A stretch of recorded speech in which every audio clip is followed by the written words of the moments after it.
All right. Hi, everyone. It's great to see you, on the first day of the new semester. My name is Trisha Lin. Basically, I cannot see the slides while I see her face. Okay. All right. So this course is about new media convergence. It's on. Okay. Okay. So new media convergence, when we talk about new media, basically it has different definitions to different people and to different social systems. Could you please close the door? Thanks. It's a bit distracting for me. So today, because next week will be the public holiday, right?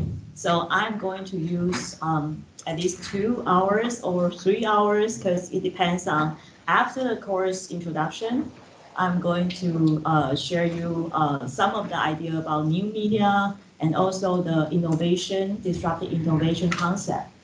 All right? Okay. So it depends on how much actually I can cover in the 3 hours. And you will have a small assignment because there will be a holiday, but the due date will be the following week. Okay. So the first, I'm going to introduce who I am.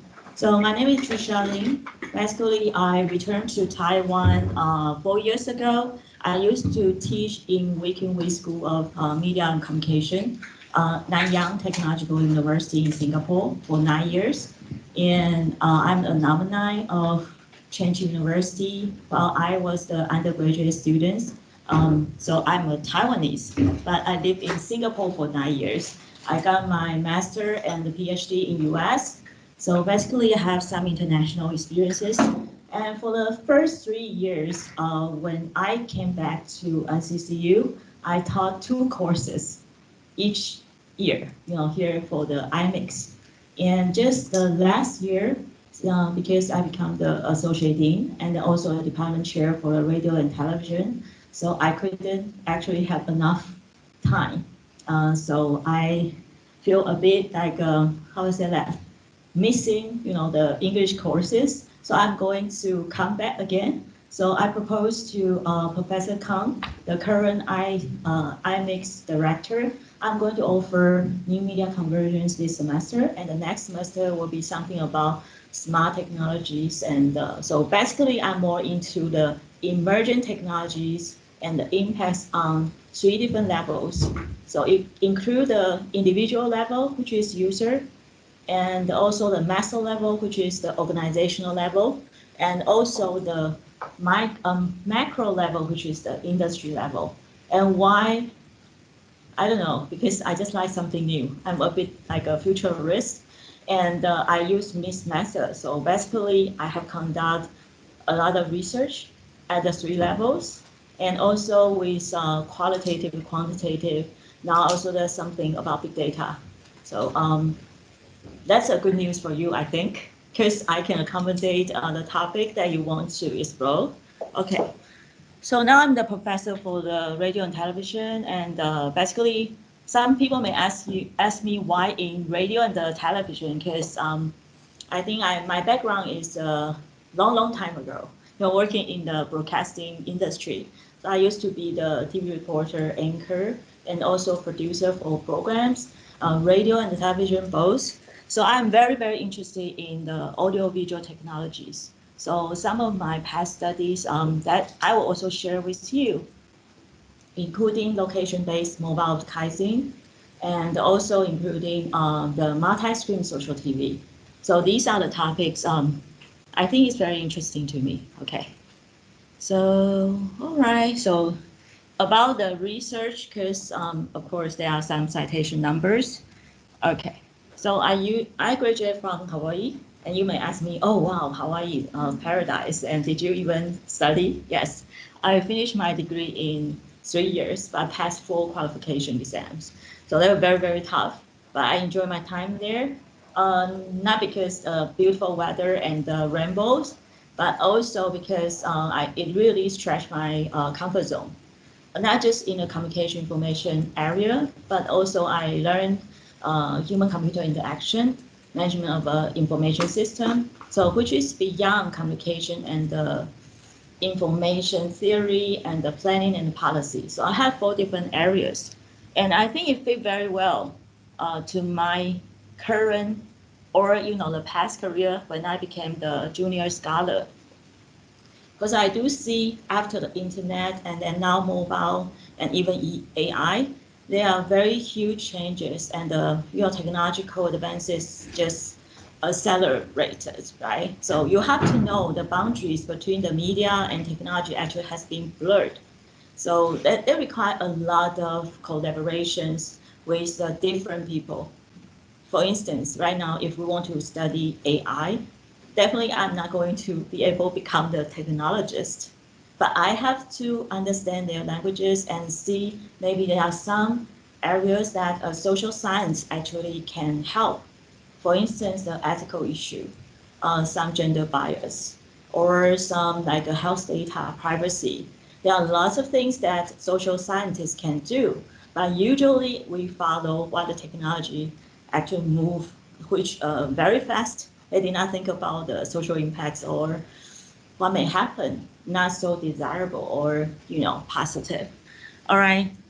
So here are some of my academic background. So I said I used to work in Weekly School, Nanyang Technological University, Singapore. I work in media industry. I wrote some news columns even while I'm the scholar. Okay.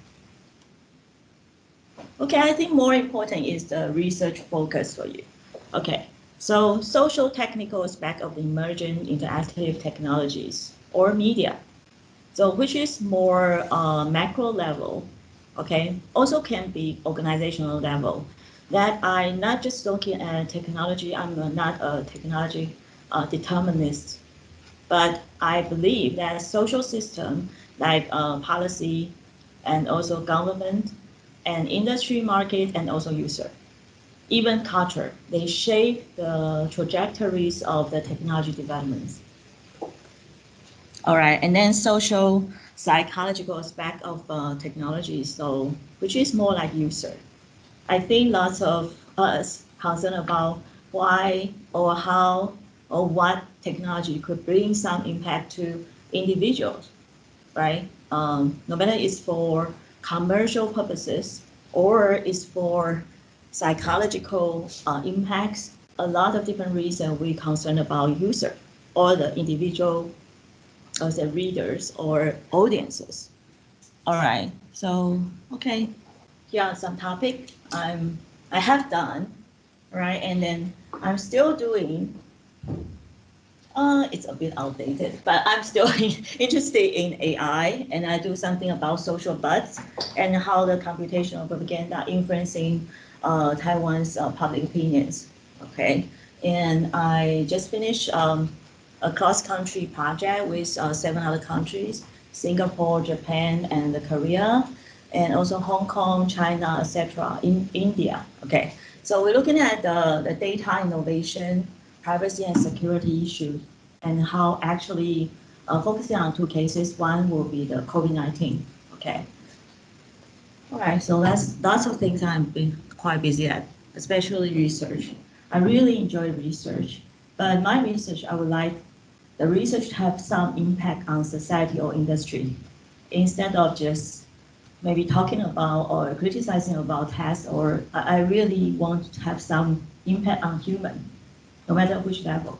Okay, so here are my publications, and I also supervise research.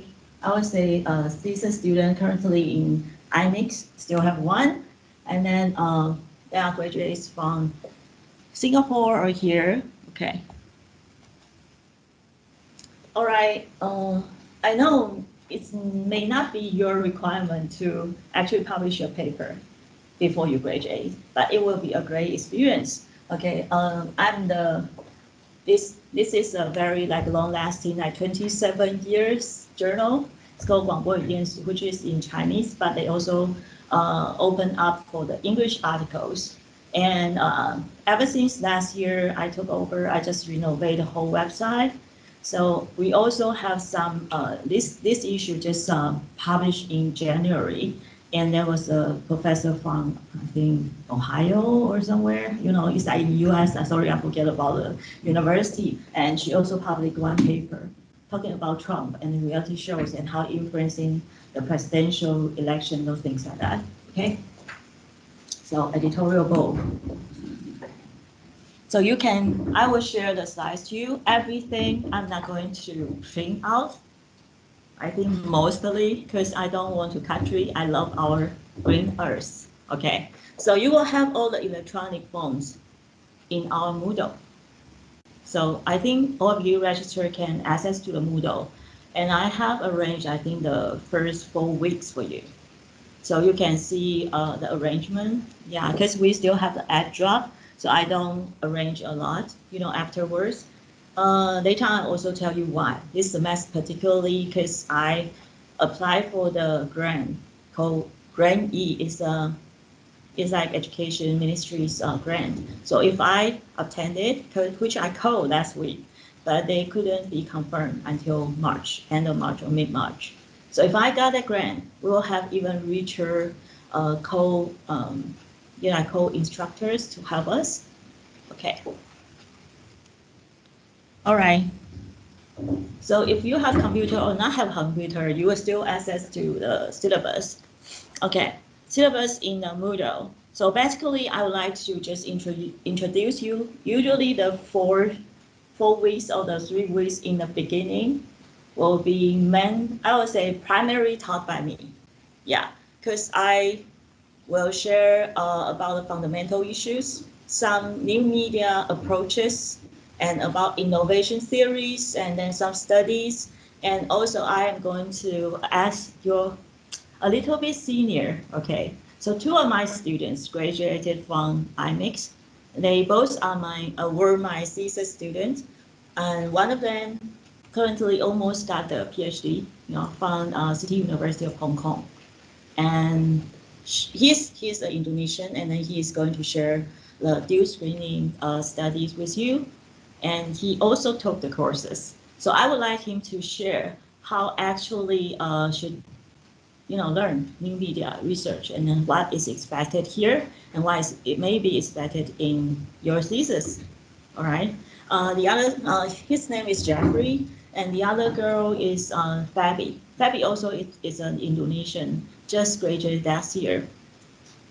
And she worked on the fake news and the journalism practices in Indonesia's newsrooms, also supervised by me. And she has been, both of them are terrific. I mean, both of them finished 2 conference papers during the 2-year study here. And then I took them to overseas for the conference presentation. And particularly Fabi, because she left, I would say 2.5 years to get graduated. So she got a little bit more time. So I worked with her and then published 1 journal articles in the Impact Factor 3, SSCI journal article. All right. So they are going to share their experiences with us, with you. I think it's very important because it won't be just from me. I think sometimes we need to have the scholars from, or the students, people who have experiences from different levels to share their insights. Okay, so you will know about the impacts of the technologies at different levels, and there are lots of different kinds of issues you can explore, because you are going to finish 1 final paper, right? So you can choose the topic at the level that you are interested, and you can talk about traditional or conventional media transformation, or you are particularly interested in the very, very new technology and not looking at the transformation, but what happened to the user or organization or society. Okay. So it will be, my approach is a mixed method. So it's okay if you want to do something qualitative, quantitative content analysis, or big data, if you like to do that. I used to teach the research method for 3 years here for IMIX. Okay. You don't need to limit yourself to Asian study. You can do anything, any country. Okay. And I also encourage you to do something that happened in your context. So I have students I have US exchange students. They're working on the comparisons of US and Taiwan, or they are from Indonesia. They are working on some topic about Malaysia, different kinds of contexts. The context and the topic that you are most interested, and then you think invest your time, then you will get more worthwhile. I think that will be the good topic for you. So my objectives, I know, can I just ask you, anyone who wants to become the future scholar, raise your hand, meaning you are going to pursue your PhD, doctoral degree. None of you? Okay. All right, it's fine. You know, usually it happens like this. Because in my, the Chinese mass communication degree, they also have similar, like a ratio of those people who want to pursue PhD and those people who have no interest so far. But no matter what, I will encourage you to make the best of your, I would say, output in each class. So no matter you want to become a scholar right now or not at all, but maybe I think it will be a very good record if you can have some publications. At least try to have the conference paper. May not be coming from this course, but Jeffrey did have one paper, and also he went to the ITS conference, which is in Tokyo, and then Taiwan's government, actually we have the Ministry of Science and Technology. They are very generous. So no matter you are from Taiwan or not from Taiwan, as long as you got accepted by a very prestigious international conference, you are still students, okay, in Taiwan, then you will be sponsored. And I remember Jeffrey got one sponsor one time to IAMCR conference in Oregon, and I think he got like a 60K NT dollar, not US dollars. So that's very good, and it's considered as the graduation trip for him to US. Yeah, how fantastic. So I also encourage you to do that, okay? All right, so basically you will cover new media and convergence at different level and different issues. And I will introduce the fundamental, and I'm interested in the trends because I'm interested in emerging technologies. When you talk about emergence, like 2010, nobody actually used video that much on mobile phone. I have studied and then published paper about mobile television in Singapore, China, and Taiwan. So that's what I'm saying, emergent. And during that time, you won't be able to get lots of like literature review, published journal articles. So I think it would be good if you are not so interested in scholarly paper, but at least you need to look at like Nielsen, if they have like a 3-screen report in 2010. It's not from academia, but they got lots of citations and they raised lots of attention. And if that's your focus for that kind of applied research or market report, is fine to me, but you have to be very new, have the value to be someone to make reference from you. So the outcomes, I will select some emerging media cases like a multi-screen, location-based mobile advertising, and social TV. These are from my studies. I also can share with you about AI social buzz that I have done, but I don't want to totally from me. It should be from you. Because when I'm talking about technology, it could cover everything, a lot of things, right? Like social media.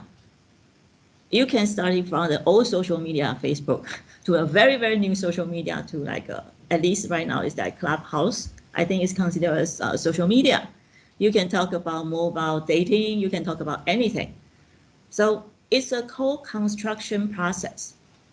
So I will let you to select one topic, and then you select your reading and compile with your understanding and share with the class. So it won't be just from me. And that's why I'm so excited, because you are from different countries and you have different knowledge. I really want to hear from you. And also including the distant remote students, I think you will also bring a lot of very interesting insights to the class. Okay, so that's the second part, the second point, moderating readings for your interest, from your interest, the topic, weekly topic. And later on, I'm going to introduce you about the guest speakers. In addition to Jeffrey and Fabi, I also have the professor, Okay, so the final project will be in group, but the moderating weekly topic. So far, it depends on the size of the class. Mostly, I would like you to do it in individual. Okay, so that could differentiate your interests and then maybe your contribution to this class. Okay. All right. I think lots of students most concerned about the CA. Basically, 100% I don't have exam. I don't like exam. I don't really think they will help you a lot. So-called attendance. Okay, you will have to scan the QR code during the break. You can do that. If you are from the distance, you will need to do that too. The first 3 weeks will be the obviously buffer time because you still have add drop. So Andrew, our TA won't count as the first 3, all right? And then after the add drop, we will count every week. So if you have really emergent, like urgent things and you have the MC medical leave or anything, give us the supporting documents. We will just take into consideration. If not, I think we have 2 holidays, right? And then we only have 18 weeks. And final week is the presentation. So a lot of things deducting, then we don't really have lots of time. So 3 times, if you don't have any good reason, then I will deduct 5 points out of your attendance. And you don't need to discuss with me. That's your choice. You are adult. Okay? And also, this is a seminar based. Today I will talk a lot because that's the course introduction, right? Later on, I want you to speak up. I need to hear from you and your voice, your input. Okay. We will have several platforms that we can communicate and then put your effort.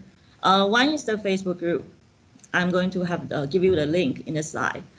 For more like small assignments or your moderating topics, I'm going to ask you to put it on the Facebook because there will be more interactive and people, your classmate can see and read and also respond to you.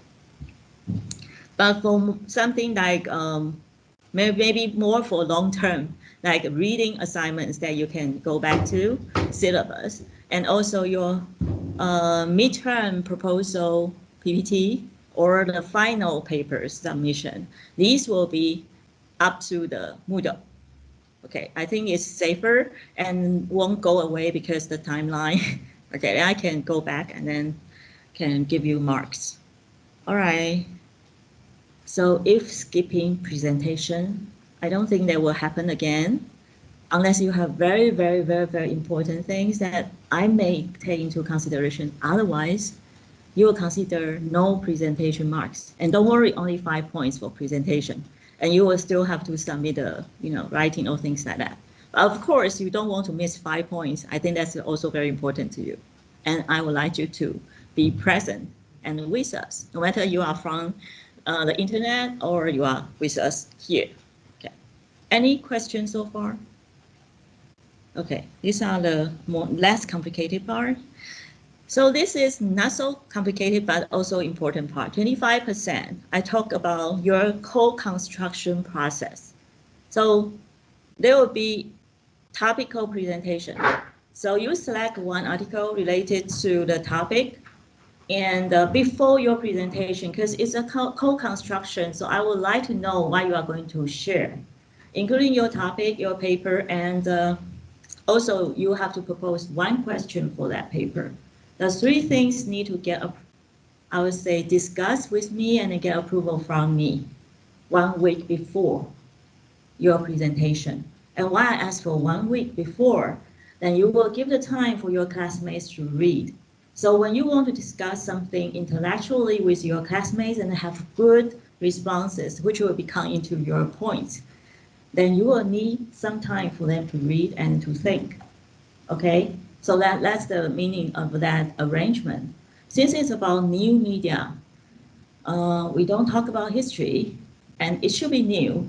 So I have the so-called constraint that you have to find the 1 key reading from, no matter it's journal articles, or you would like to have the book chapters, or you want to more in the apply, you will have very insightful market reports. As long as I think the content is very solid and then worthwhile to share, it's fine. But it should be after 2018. 3 years or 2 years from now. Is that fair? Because we want something new and happening, not in the history. Okay. So you will have the presentation PowerPoint, and 10 minutes we will talk about your papers, and then Q&A, something like that. And so I will make it very official, which means if you pass the 15 minutes, then you should just stop. Okay. It just looks like it will be very similar to you go to the conference. People give you 10 minutes, meaning 10 minutes. Okay. So yeah, so Andrew will help us to time and then say, still have 2 minutes, 1 minute, and stop, please. All right. Any question about this? Okay, we will sort of repeat, while we have the first and second and the 3, practices, the third. Okay, term paper, count as 60%. Because I want you to put in a lot of effort in it. And remember, I want you to make it something worthwhile for you. Okay, so you will include proposal, data, analysis, and also the final paper and presentation.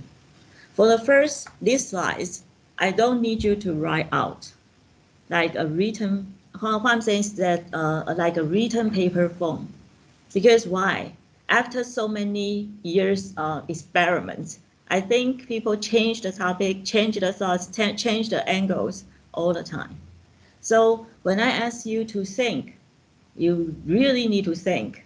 So when I ask you to have the PowerPoint presentation, which means, including everything that you should put into the written papers form, maybe later on, or you still have some flexibility to change later on. Okay, so you will still have introduction, literature review, like a key references that inspire you to do this research, no matter it's for the theoretical framework or method or anything, or even choosing the topic and angles. And also very important, why is very important for the proposal? Let me ask you. 何以 Sega and Sega. Not here. Okay. David. Okay, David. To your perspective, so when you write about proposal, what do you think is the most important part that will influence your execution later on?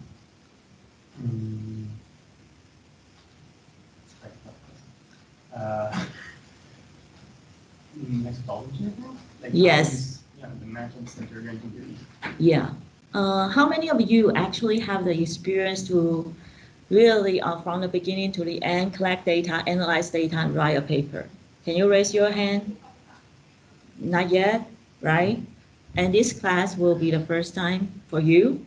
But I don't mind if you bring any previous topic, which means you cannot really do the same thing when you work with me. What I'm saying is that, for instance, the first I make students, it's called Louis, and then he got in also the doctoral program at the City University. But I only supervise his thesis. He bring the, the proposal to me, say, hey, I'm going to do this for my thesis. I say, since you asked me for your supervision, I agree to do something about migrant workers because I have done something about that. But I cannot just take the proposal and then think that it's good enough for you to execute. If you want to work under my supervision, we are going to discuss. Okay. So, but I think that would be good because I believe when you develop your proposal from other classes, they have different angle. But my inclusion is that you have to be related to new media, right? So it should be media technologies. There should be something, if that's from old and then have some new technology that may become new. So these are the topics that you can include. If in the past you have some other courses help you to develop some of the topic, then we can talk about the methodology and then help you to have, I think, more solid in terms of how you collect the data. Okay. So you can see the topic focuses on, the first is how new media technologies shape traditional media organizations or user. Okay. Or you got totally interested in new media, or technologies, and then their development or impacts on industry, professional practices, which means organizational level, or individual level. It's not you are going to write 3 different levels. You choose one. Writing thesis or writing research should be more and more focused. That will be of your benefit. Okay. So I will have a checkpoint also to help you, because I think no matter when I was still a student, or usually I observe my students, you will sort of postpone. There are so many other obligations and other courses, right? So there will be once upon a checkpoint for you to tell me what's your preliminary analysis of your data, no matter it's a qualitative interview, quantitative survey, or anything that you propose to do. It's also in the PPT, which means you will present, you share your preliminary. But for the final one, you got to put everything in a written form. It should be look like, sound like, or smell like, something like academic paper. Or you want to have applied, at least it should be very, very like a professional market papers. So I discussed how long should be more reasonable for you with all the past students. Do you agree with the number over there? I don't really care that much about the length, but how solid is your content? Because we can have journal article only ask for 3,000 words, but it's totally difficult because you have so much you want to share. Okay, so 4,000 to 5,000 excluding references, tables, and all the rest of the, something you supporting your main test will be okay for you. That's a contract. So I won't count, but I will look. Okay, and that's it. Okay, so you will also have the 15 minutes for your presentation. And you say, hey, only 15 minutes, but all the rest of the conferences, they sometimes give you 5 minutes in a very like a high density, groups, but usually 15 minutes. So I think it's very reasonable timing for you. Or who knows what is discussion for a conference? Okay. So I have been, for instance, ICA, they have different sessions. I have been assigned to be a discussant, which means for that 4 or 5 papers to that session, I have to read all of them and give some comments and feedback, no matter good or bad. Usually it's more constructive perspectives to help shed light, because we all are authors. And then when we are authors, we write something, sometimes have our blind spots. We like to maybe highlight something they can make improvement in future. But I think in the co-host, there will be a good practices for you. But think about constructive, okay? All right. Okay, so here are just some details. The writing paper, slides, PPT, you have to upload it to Moodle to be considered as completed. Okay.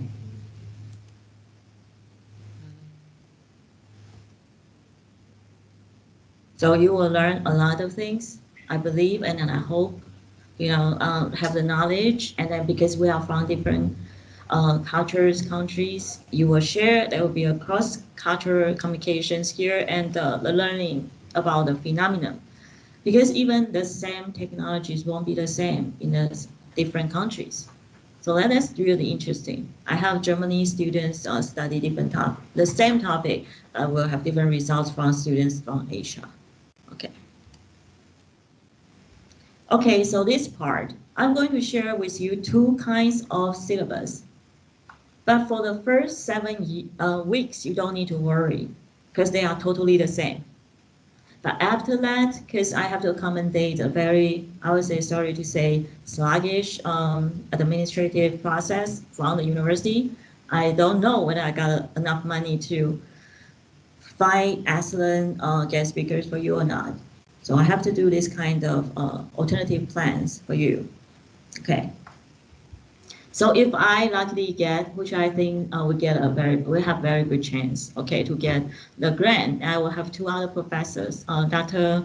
Natalie Pan from US, which is the National University of Singapore, Shumeni will focusing more on social media, mobile and mobilizations, and about data privacies and smart cities, these kind of topic. And the other one is Dr. Fernando Paragas. He is the professor of the University of Philippines, and he's more into mobile. So he will talk about mobile issues and new media ecologies in Philippines. Okay. Because we also have the exchange students, the foreign students, and the distant learning students. So this semester we will have the micro teams, so they are with us online, and all the readings will be the same, for everyone's located in Moodle. Okay, and then we also have Facebook, so everyone will be in sync. And this morning I received a request from the Italy students. They said like our 1 p.m. is their 5 a.m. So will it be possible? In the beginning, I only want the synchronous communication because I think that's more effective. But they said, could it be possible to asynchronous? And so they will have a little bit adjustment about them, but they can have a recorded videos later on. I also ask them every time they want to do presentation, they need to be real time because they got to receive the feedback from you and from me. I don't know whether they accept or not because I just sent out an email like at 7 a.m. this morning. So we will see. Okay.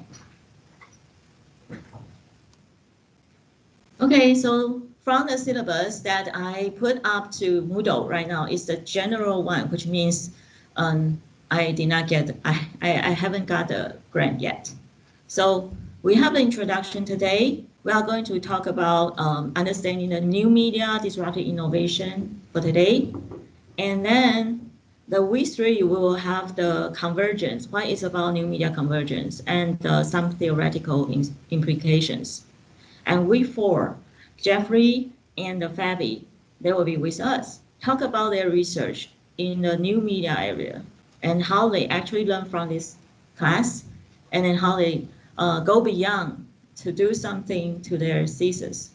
Okay, they will use one relevant articles for them to actually show how to do and what to do. Okay, so week 5 onwards, I will be focusing more on the audio-visual industry, not industry, media, okay, like social TV, view screening, which is my topic, because they are also a phenomenon of convergence or multi-screen. So week A is still the same, you can see. But in the E grant, which is after getting the grant, you can see, right? I will ask the Thailand professors to share some insights because we have worked together for one paper in the past. Yeah, so that's the only difference. And then from now on, if we are having the general one, you will have the different topics in mobile, social medias, and later on we'll have the data and the AI.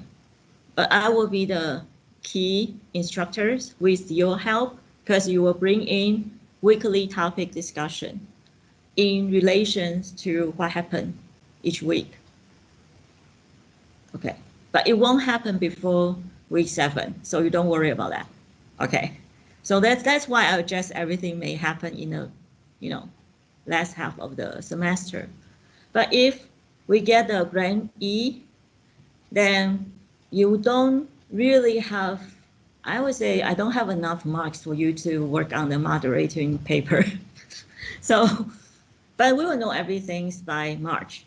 So because you will have the professors from other countries, and then we will have a platform. They will have, each we will give you some small assignments. And then, so you don't need to do the moderating paper, but you will have to respond to their questions. That will be a common thing is that 60% for your term paper, they won't be changed. The first 7 weeks won't be changed. The only thing changed depends on after getting the grants. There will be some points allocated to other professors. Then you don't need to do the moderating presentation, topical presentation. Understand? Okay. I will repeat. Keep repeating. If you have question, you can feel free. Oh, I'm sorry. I copy and paste the same thing. All right. I will adjust it. Okay, I will open. Okay, let me just share. Later on, I will share the general. Let's see. I just learned from Andrew. The second one.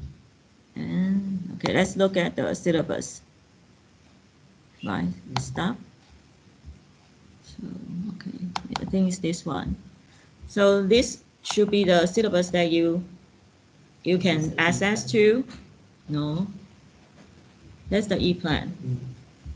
Okay.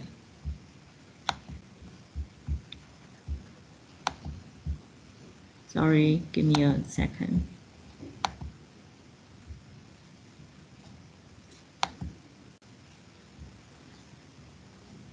But they all look the same to me.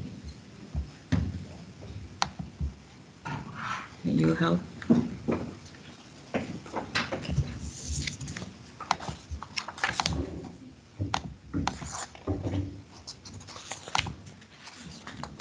Okay, thanks.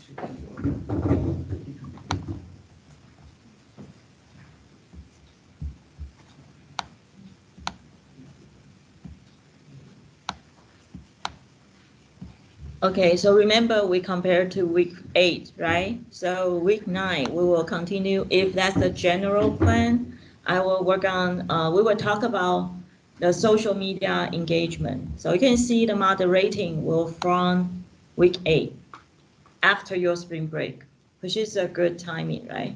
Okay, so for instance, if it's a general plan, then we will have 1 to 2 groups select this topic.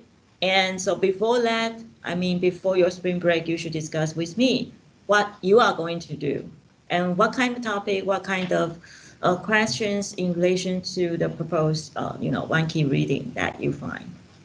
Okay, so week 9, the second moderating will be social media engagement and big data and user. Okay. And then we will shift to mobile media convergence because you remember I talked about multi-stream and social TV, which is also related to social in the first 7 weeks. So in terms of mobile, there will be mobile media convergence and mobile impact. I still will have my friend who can do free or very cheap rate, okay, my good friend, okay, Fernando, who is going no matter what, get a grant or not, they will love to talk to the Taiwanese, the IMIX students here at NCCU, okay. So he's going to share about the mobile media and the spatial and the temporal simultaneity in Singapore. No, Singapore is Philippines. Okay, sorry. Okay, a little bit difference is in terms of the data analysis time. For this general plan is week 13. For that plan will be a bit earlier, like 2 weeks earlier. I mean, getting the grant, because there's a flow, or it's later. I think it's later, okay. So the time will be a little bit different in that. So I'm very interested in artificial intelligence and social bots and fake news and data innovation. So we are going to have very exciting topics, in the later weeks. And we have another. So we have 3 holidays, not just 2. Okay, Dragon Ball Festival. Then after that, that's a very important time for you to present. Okay, for you to present, so we'll get a feedback, and then you also have to submit the print papers. All right, so I need to go back to the slides. This one, right? And have this one. Got to wait. Click again. This one? Okay. So Andrew, you can help me to change this one later on, or I will do it. Okay, so these are the guests that we're going to have the confirmed one, Jeffrey Fabi and Dr. Fernando Paragas. Okay, and 2 other to be confirmed. Okay, so one is Natalie Pan from US, Singapore, and the other one is Sarah. Okay, her English name is Sarah from Thailand is working on more like a media innovation. Okay, they are all very good researchers. So these are some details that from the distance that you should pay attention to. Because for the class participation, if you are just waiting for not real time, okay, they are waiting for the recorded video to be uploaded.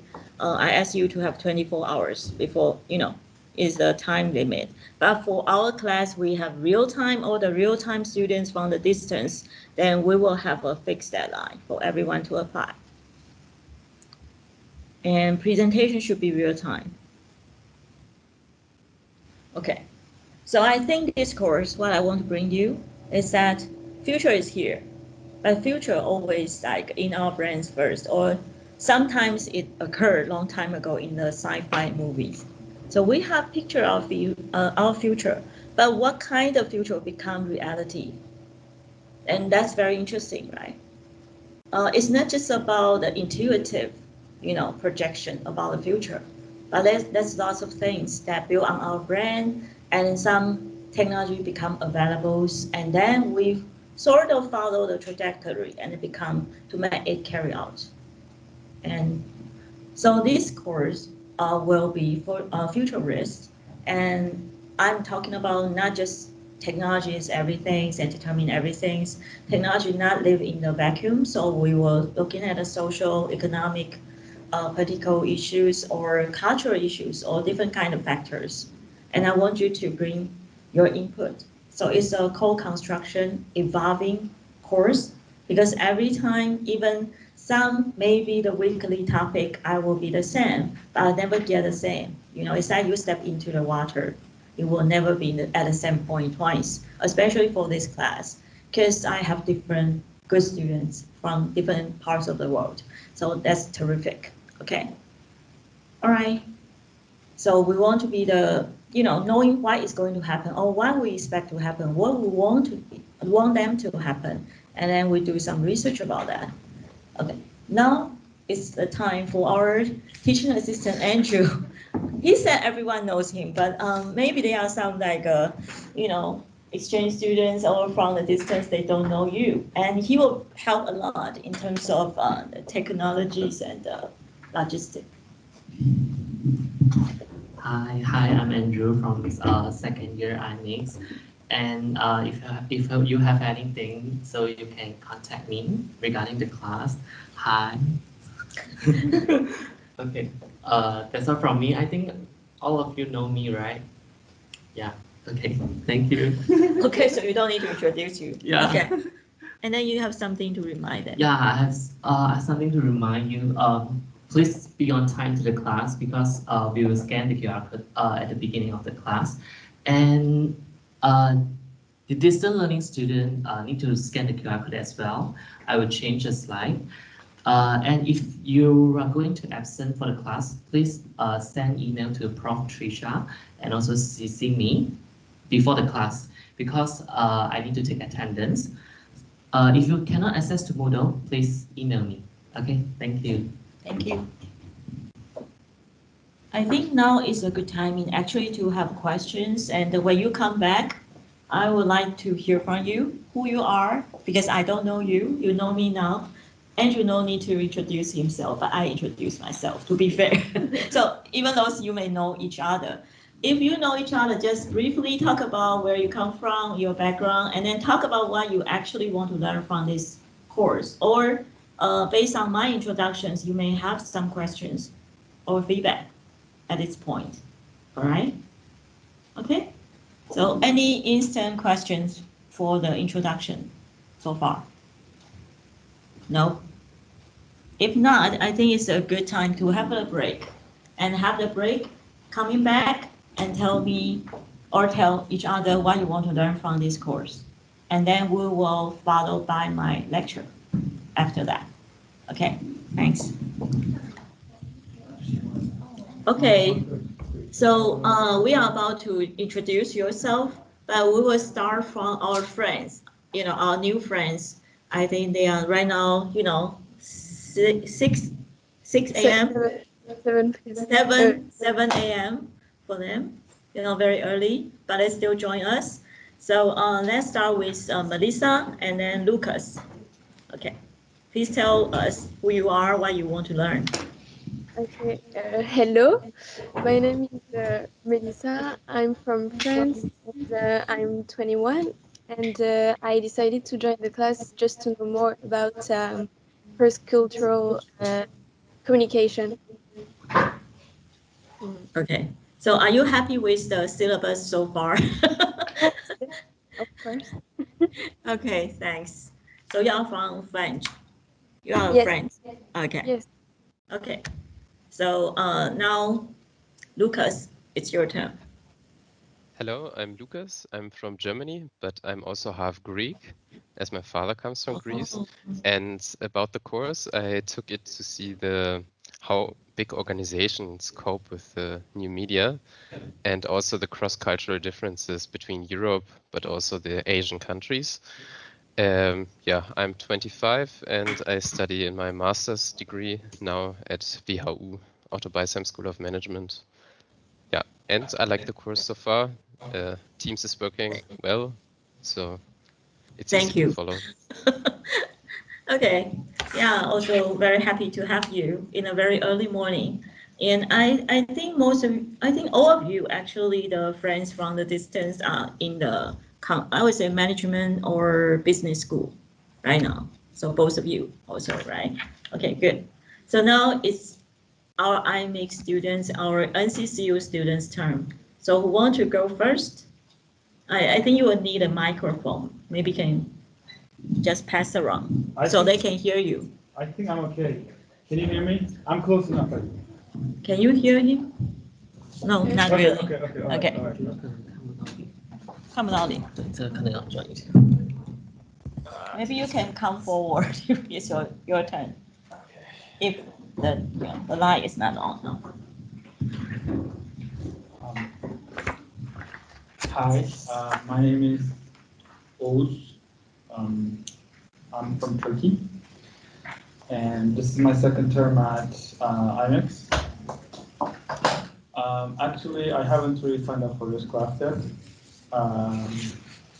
This is like the first week, a time for me to have an idea. And with new media, I'm interested in topics such as like misinformation, fake news, and fact checking, and also on a personal level, I'm also interested in like the distractions, like constant connectivity and distractions. It causes and how it affects people, basically, like mentally. So it's like psychological impact on people.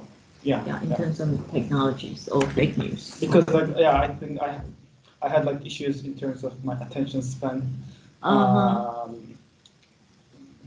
Because I was raised with playing computer games all the time, and I'm kind of interested in that, like how it affects anxiety and attention of people, basically. Okay, interesting. Yeah, yeah. So pass around. So I think most of us actually have too much, media attention could be coming from everywhere, like a multi-screen or things like that. So yeah, I think all of us need to be smartly select what we want to channel our attention to. Yeah, we're always like we keep being distracted, basically. Yes, distraction. My name is Chengchi Liu, and I'm from Taichung, Taiwan. I'm in my first year of IMEX, and the reason why I take this course is because I've always been very interested in digital media, like very different kinds of media platforms. But I also know there are many pros and cons of these media platforms, like how they affect people and individuals and the world and companies. So I want to see or to research if there's any other creation of this media or innovation that can make the world become better, or like can solve some problems, or how we can improve the media that already have emerged in the world. Yeah, I think the platform, especially international giants like Facebook or Taiwan have Line, they do have a lot of controls in terms of what kind of content should be shown, right? Like during the Trump, election, there are some like disputes in terms of whether they should take out of Trump's remarks, whether it's violating the CDA, not to Section 230 or not. So I also have some interviews with like the Facebook policy managers, and they talk about how they're monitoring all the content, 99% by AI, but they also have the human moderator. But still, it won't please everyone. And then in different countries, they have different rules or the cultural, preferences. But it's a global organization, so they would have to obey all the common global, practices of community. Yeah, so that's quite difficult, but it's interesting topic. Yeah, platform. Hi, my name is Chengchi, and I'm from Taiwan. I'm also the first year student from IX. The reason I enrolled this course is because I'm interested in both new media and cross-cultural communication. I'm also interested in the psychological impact of human using social media platforms. Like, what can we say about Facebook? There are many debates about Facebook so far. So I want to learn more and do more research on this. Actually, when we talk about Facebook or when you talk about gaming, actually it's just a term. But what actually on Facebook and what kinds of games and even the forms of games, right? It's the AR, VR game or that's a real time or not real time, multiple people or not. So now it's actually need to very like narrow down to the specific in terms of what kind of technologies, even on that platform or on mobile. When I study so-called like a smartphone addiction, it's not to smartphone itself, but smartphone activities. But which kind of activity? Videos or games or social media? So it's very interesting. That's different layers. And we just need to go to the latest development and focus on that. And more specific in terms of when people talk about a very blurry, it sounds like one term, but it's not. Okay. After the graduate study, we need to really look into the specific and not so general, things. Yeah.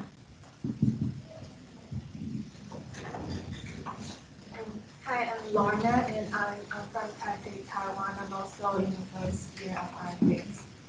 And I'm especially interested in cultural industry in the context of the media. Okay. Last semester, I wrote from a critical perspective on data-driven creativity. But while I was doing that, I'm very curious about from the other perspective, like a participatory perspective, and how users interact with the technology. So that's the reason I'm here.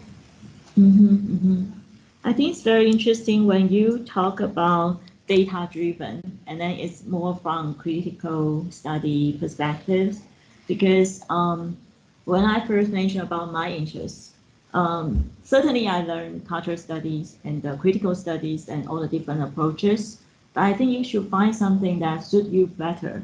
For me, I would like to really collect data because it happens in the real world. And the phenomenon, actually, I know what's in Taiwan, even in Taipei, Taichung, or in US, because it means different things. When I remember the recent studies I have worked on is about AI and the video industry in Taiwan. I presented in last November. And when I presented, Professor Jestu, I think he taught some of you, right? And then he also on the panel because I organized that panel, and he talked about copyright, also in relation to digital media. So after he listened to my study, because I really look I have the case studies by looking to the startups in Taiwan and how they use, if you put in the script, then it can produce the video. Or they have like e-commerce. They have the broadcasting like a real time to help you and go to the organizations to see what kind of AI can help you in terms of video industry. So he said, oh, when we make policy, it should relate it to what happened in real world. But in the real world, if we only looking at the problems and then the general things, it cannot reflect, what's the, I would say the bottom layer or the real issues. So he said, oh, that's very interesting. Finally, I know that there are some real company, startups working on AI video. And then there are some other interviews I interviewed like OTT, like different kinds of OTT, my video and Yahoo TV and different OTTs. And they have different perspective in terms of technologies, in terms of data, in terms of how to use AI. Do they incorporate the artificial intelligence, virtual intelligence, VTuber, this kind of technology in their production? To Yahoo TV, which is, yes, they have happened, and they did a lot of effort because their mother company is Verizon Media in US. So they want to make the cases for the 5G and video innovation. But for the rest, like for Mozart TV, which I used to work long time ago, they are very innovative, but they said, no, I don't think AI has happened, in the industry yet. They're still thinking about the metadata in their data set, how to make use of data set, search, audio searching, recognition, and things like that. So there will be very huge gap in terms of to the industry, the so-called the user, organizational users, how they see AI and how they use AI. If you cannot perceive it right or perceive it useful to your organization, you won't adopt. So there are lots of interesting issues. But if you just looking at the secondhand data, looking at what you can collect from the internet or from maybe some of your interviews, interview would be better. But if you just the secondhand data, you are actually interpret others' interpretation. Yeah. So I want problem solving and make good recommendations after your real foot step into the water and test, how cold it is, how hot it is, and then bring out, what is the real thing to the world. And I think that's very interesting to me. Yeah, that's truly have some impacts to the industry or society. Yeah, can I ask a kind of irrelevant question? So you already have some knowledge about VTubers. Like, are you interested in VTubers? Like, you're already because not a lot of people really know about this topic. Like, I just want to ask if you're interested in VTubers. Oh yeah, VTuber. We have some cases. Actually, I taught the undergraduate courses about digital video forum, and this semester also will have another session about creative practices and the digital media. And Yahoo TV has created VTuber, and which is very, very popular, almost like the top, I don't know, top 7 or top what in Japan, because Japan, they enjoy VTuber, right? They think the virtual personalities or celebrity actually is real. So they create a huge amount of incomes in terms of virtual, singing, the concerts or different products. So they create 3 different VTuber and put in the Huni friends. Right? Huni, yes. Yeah, Huni. Yeah, maybe we can. And Midu. Maybe we can have a conversation about it later. Sure. That could be an interesting topic to work on. Oh, okay. It doesn't go any further. Hello. Hi, good morning. My name's Seb, I'm 27 and I'm in my first year of IMIX. Reasons for taking this class, actually 2, both of them my research papers for last semester. I did one, is this one? Yeah, I think so. No, it's not now. No, Okay. I think we all got the beginning anyway. So two research papers I did. One was to do with new media and psychological, well, specifically dating apps and the psychological effects they use. And the other was on the ethical implications of AI in journalism, specifically AI editors. So that paper was more supposed to be like a literature review, so we didn't actually do our own research. And I kept it more kind of on the broader question of the ethical implications in general. So I think it would be very interesting to see how your experience with journalism in Asia and in Taiwan might help narrow that down, because I didn't find much data on Taiwan at the time. So those are my two principal interests. Okay, I think first you talk about mobile apps, mobile dating. I would say many students are interested in this topic, and then they repeated being the proposal for this class for several years. So I think that's definitely they see the value, and then it's evolving. So it still can be one of the good topic. But for the AI and journalism, I think in Taiwan, as far as I know, they don't really have the real implementation yet. So I was more thinking about like AI and content curation rather than AI written articles. Okay. So like gatekeeping theory and how AI is used to decide what is newsworthy and what goes on the front page. I wanted to look more at AI written articles, but it's not hugely, the AI written articles aren't hugely widespread at the moment, aside from like certain very large platforms. So okay, so when we talk about AI, it's about data, right? So I did something in Straits Times, which is the leading English newspapers in Singapore. So basically, they also in transformation like 2 or 3 years ago during their general election. So they said they really have the, how to say that, dilemma and struggle in terms of human and the so-called data. The data means still have the machine learning thing. So they will listed all the top stories, maybe in Singapore or in their newsrooms, and who actually did better in terms of KPI. And later on, in some of the cases, it's called, in New York Times, they initially using a Blossom, which is social media, and to be the editor.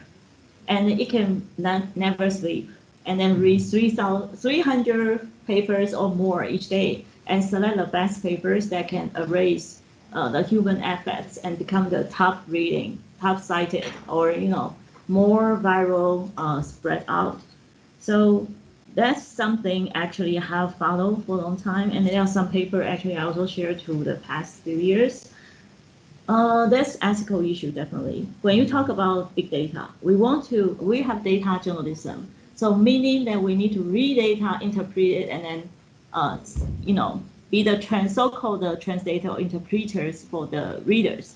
But when big data use machine learning with the algorithm that you have no idea, you cannot check, and you just take the outcomes and write as a journalism pieces, and how you can do the fact check. And also I attended AIT last, I think before the COVID-19, disinformation is a huge thing. So AIT is American in Taiwan, right? And they have invited lots of different experts in Asia and the US. One professor from Johns Hopkins University, and she just shared us some of the AI technology right now. And he said she asked all the reporters and then the journalistic experts in the room and said, which one you think is done by machine, and which one you think is human, and eventually all the differences not happen in the way how they write, because machine can follow all the principles. They wrote even more professional, without typos and without anything, and then faster compared with human. However, the only difference lay in whether it's based on truth or facts or not. they can write something look like news, but none of them actually are true. They, you know, so it's so she showed us the technology like deep fake, like change your voices and faces, and you know just implant you or someone's celebrities, you know, faces. So it's all the misuse come first, and then if they want to use the AI in some more like sinister or malicious way, but we also need to know how to like see through the scam and help, you know, the like we like in Taiwan we have the information warfare, and then that's also lots of different campaigns in terms of what's true, what's not true, and then how we actually have the civic technologists to develop some of the app which is free and let people to use and then try to understand there are some rumors or disinformations occurring in live, which is a closed group. So it's another interesting topic. I think you can carry out and see if Taiwan has something happening, may not in writing news, but in curation, because curation is also important in terms of how you prioritize some issues, like agenda setting. So I think, yeah, we can discuss if you want to carry on. Yeah.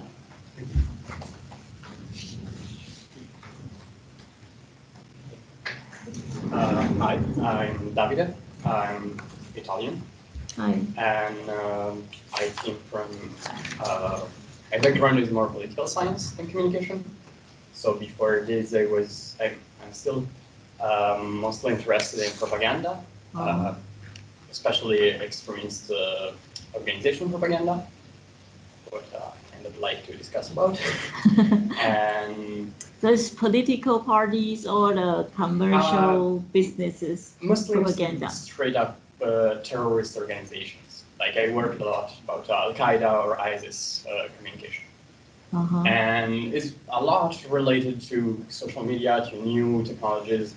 Even if they're kind of a very traditionalist organization, they are very easy to catch onto new things when they are helpful for them for spreading their messages.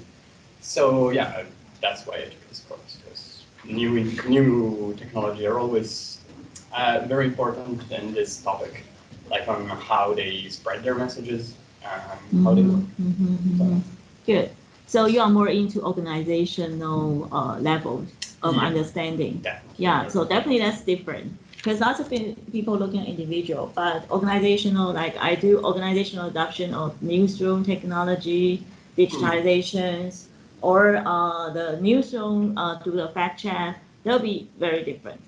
Yeah, because it's a collective decision. There is also to say, like, these organizations are not so professional sometimes.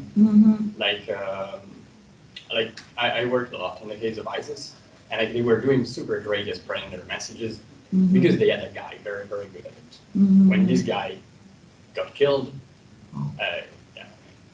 drone strike, in his line of work a lot, they did very, very poorly after that.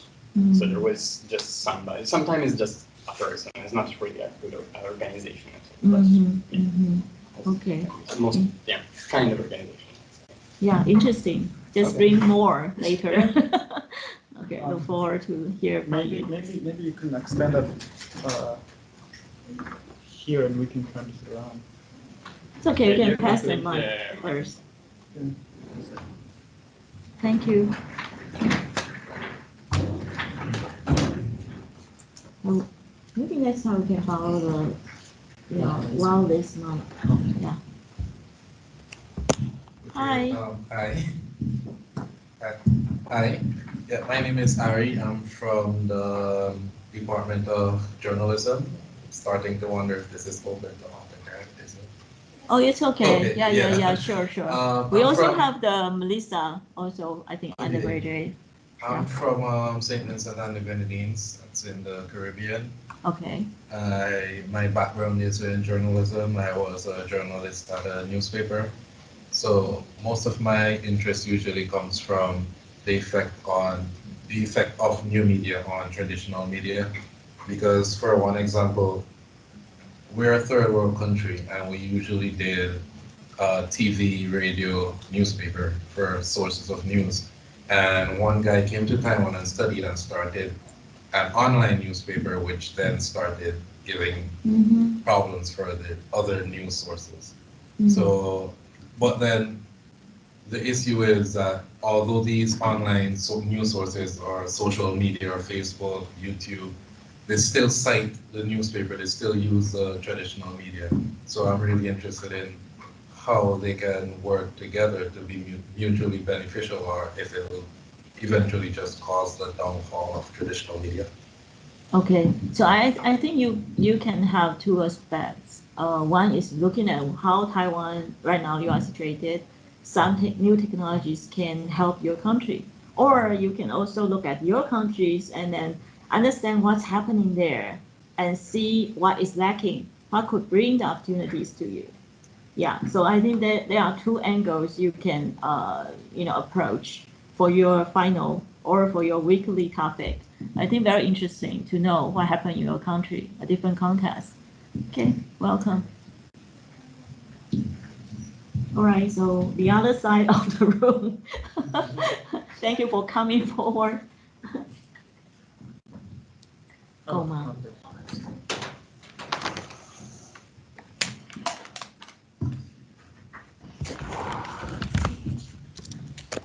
Hi. My name is Ling Ling, and I'm a senior in the Department of Radio and Television. And well, the reason why I want to study this course is because I really like Netflix. Yeah, we all like. Yeah, we all like most it. of us. And I think the way that Netflix put the content in has changed how people watch videos a lot. Like we can see movies on Netflix very quickly since it's off from the theater. So I think I'm interested in how people choose to watch films, and also how films and series have changed their way of producing because of platforms like Netflix. Good. There are so many angles you can tackle with such a topic. I have done lots of research about OTT.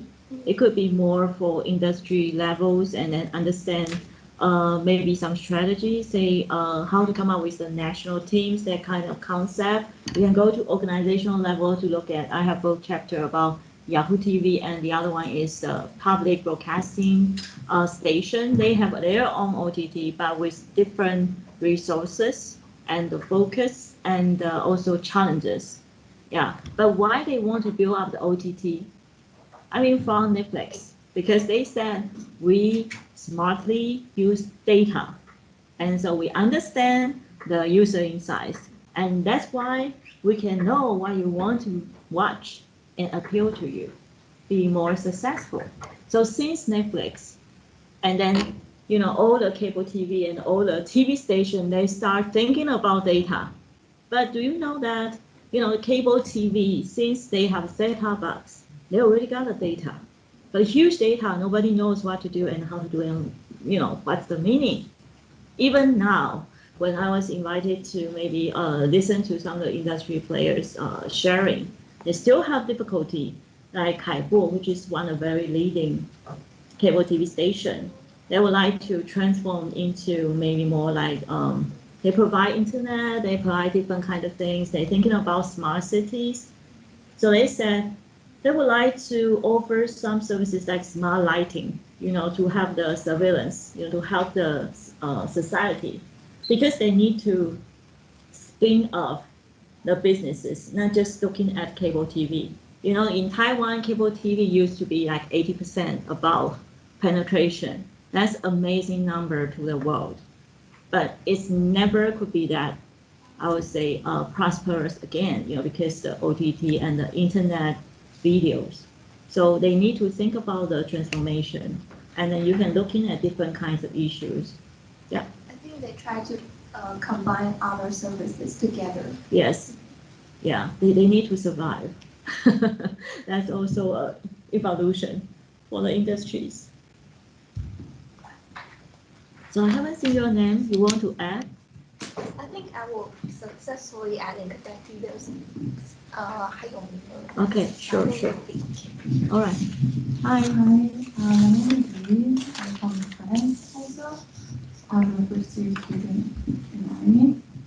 And the reason why I chose this course is because I'm really interested in how some new media just appear on the market so suddenly and work so well and their impacts. Like for example, I've never used TikTok in my life, and I've just realized really recently how big it is and how powerful it is. And same for like it's more new and less important for like Clubhouse. I'm not an iPhone user, sadly, so I have no idea what Clubhouse actually is. But yeah, I think it's really powerful and important, like those medias, and also like the fact that some countries like China or Russia, they don't have necessarily like the access to those new media. They have so many restrictions, and like the way that it can impact their trends and their or even their access to information. Yeah, you bring lots of interesting topics. Like, okay, I used to have a Russian student, and then she shared lots of interesting like media phenomenon and how the internet governance and all the different kinds of issue. Because to us, that's a very mysterious, world. We don't know what happened there much because different language and then so closure in terms of the information over there. But the recent, like after 2016, the presidential election, they talk about trolls, like the social bots being controlled by Russian, and then how influencing Twitter, and then so the Twitter, lots of remarks done by bots, and then the bots actually being manipulated by so-called bot master, and they all have a campaign and have agenda.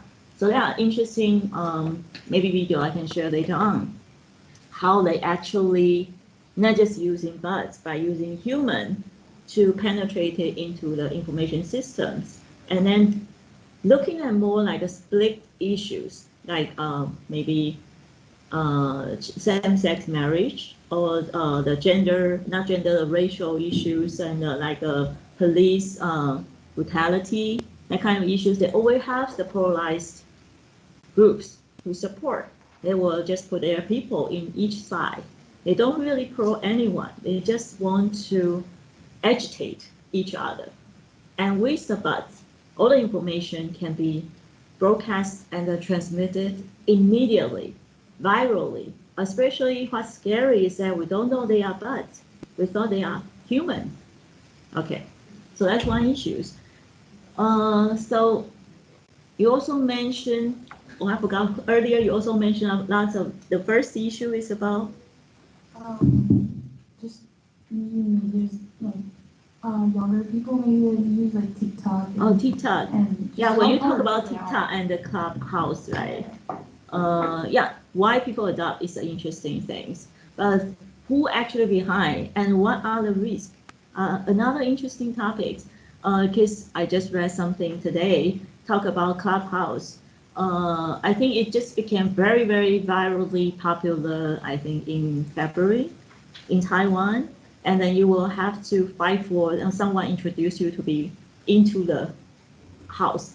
And then I tried a few days and lost my interest because I just want to do the research. And today I read the magazines, very in-depth investigation. They said it's some, I would say, security issue because they are one person or one, I don't know who, actually just joined lots of rooms and then copying all the information. And then it can leak in the so-called indoor, like a closed door discussions to outdoor, no matter who, and don't know who and don't know why. And also, if you're looking at I don't know how much time we have to read all the so-called user agreement, but the user agreement said Clubhouse and those people who join the Clubhouse are the co-owner for the content, which means Clubhouse can own your content. After listening to the Internet Governance Forum, I thought about Clubhouse, and I thought Clubhouse is, it's not, they also will claim I am the one who opened the rooms. I am not responsible what's happening in the rooms. But eventually, it's just like Facebook, they said, we are a platform. But you need to become bigger and bigger. Then you will need to be responsible for what happened in the space that you supervise. So that's a lot of issues. When you are small, people will give you a lot of leeway to grow. But when you become bigger and bigger and bigger, like Facebook, which is stronger than any of the big country, yeah, it's a global influence. So how we actually need to collaborate with them at the same time, I don't know, in different countries. Like in Taiwan, we are so small. We may not have a big influence in terms of how Google or how Facebook deal with issues or our data. But in EU, right, your EU countries, and there are lots of like the right to be forgotten, and then currently they have the platform. They're also looking at the so-called Public Service Act, you know, in terms of how big is the platform, what kind of responsibilities they should take. But if you are a group, you have the power to negotiate if you are bigger. But if you are small, we cannot even have our own, I would say, platform, or some they just use others like standards.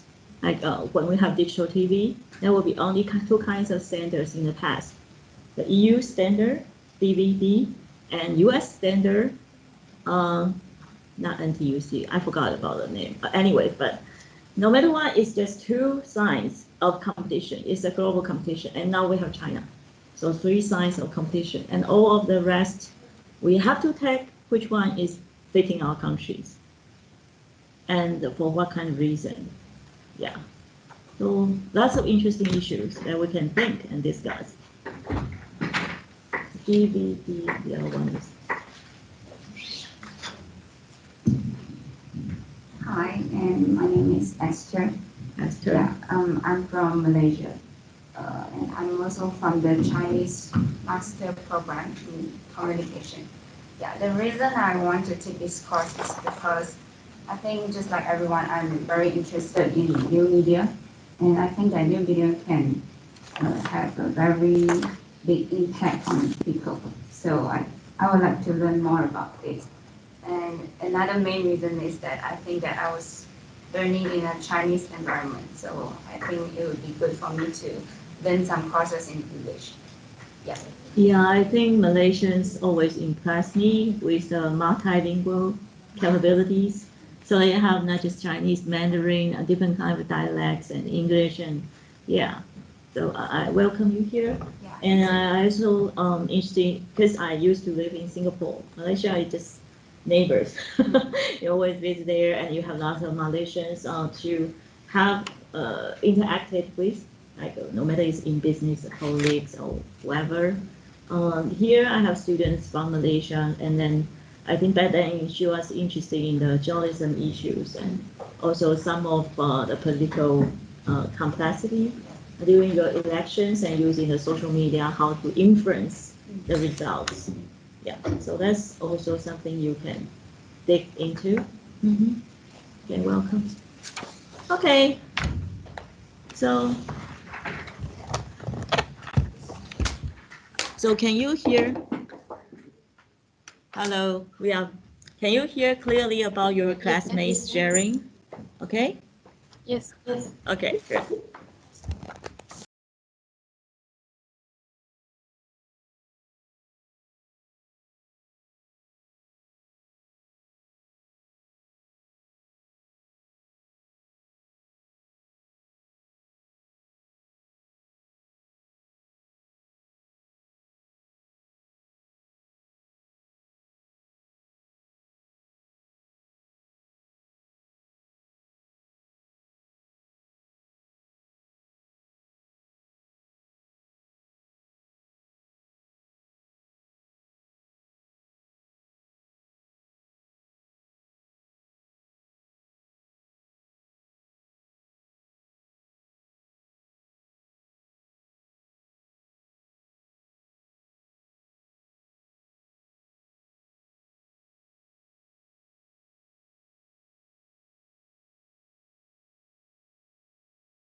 All right. Okay, I'm going to start our first lecture. Okay. All right. As I just open, the opening, I talk about basically I'm not a technologist or a technology determinist. So to me, I think technology is neutral. So I would like to share the perspective with you. So basically it's neutral, just like this word, it can use for different purposes. Technology is the same. So it can be used for the good, for the bad. Okay, so technology is neither good nor bad, it's neutral. And technology is society, and society cannot be understood or represented without its technological tool. Castell has three big books talking about network society, and it's huge and very important. I would say new media related books if you are interested. I think this is a very important quote. So each society, or when we talk about the so-called industrial revolutions, it all determines maybe by some technologies, right? Or we talk about media, from the print and from TV and from now internet and the mobile. Different important significant technology is shape the society. Yet, don't forget, society is not neutral. So when you are from Turkey, you are from France, you are from Germany, Italy, or from Taiwan, then you all bring in different contexts. So we need to actually understand both sides, not just one side. So ICT, ICT stands for Information Communication Technologies, right? So some of you may from business background, so I need to tell you what it means. So this is the first week reading, grant and medals, which will be found in your Moodle. So it's not, I think it's a very broad, but very like a snapshot understandings of what is ICT and what actually are the key theories that can help you to understand them. Okay, so ICT serve as the role as the nerve systems of contemporary society. You agree, right? So basically, we don't know if we cut off the internet, like Burma right now, then suddenly, or in the past, we also have the Egyptian revolution. Remember then? So when the internet being cut off, and people just went on street, and we return back to the status that we communicate person to person. I don't know how much that we could get related to that situation, because right now we just use our fingertip and to explore the whole world or universe, okay? But good and bad, people may say why Egyptians, the dictator has been overthrown because he cut off internet, and people have to unite and then talk to each other and become the force to, just upheaval the whole, old system. So ICT is a nerve system. We can get lots of information. We understand VTuber from the internet, even though you got limited information if you don't get the interview from the organization. Yet you still heard about Huni, you still get located to the innovator, developers of that character. So it also is the sensor system. So we understand what's happening. We right now why we use the big data, like used by political parties or the corporations, because they want to understand what's happening to, so from the data, analyzing the past behaviors, understand the general effects, a so-called sentimental analysis, whether it's a positive, negative, or neutral. Even those we don't know how the company, how they from the AI and then some algorithm and equations to say, okay, so now if we want to have a nuclear energy policy, it's a pro-nuclear energy policy will be a negative sentiment. in Taiwan. But how they get that result? They will say, because we're analyzing the big data, because we're analyzing what kind of big data, it's from what kind of platforms. And then also people were criticizing how Chinese is particularly messy. Messy meaning it's difficult to understand in terms of one word could be positive or negative. Okay, so one sense it can be a sensor. If we're looking at a big data analysis, that's particularly true for someone's perspective, but it's also a control system. Who actually know what? If in the old society, like an ancient Chinese society, woman, or even 100 years before in US, women couldn't really vote, right? You cannot believe it's just 100 years before. So knowledge is the power.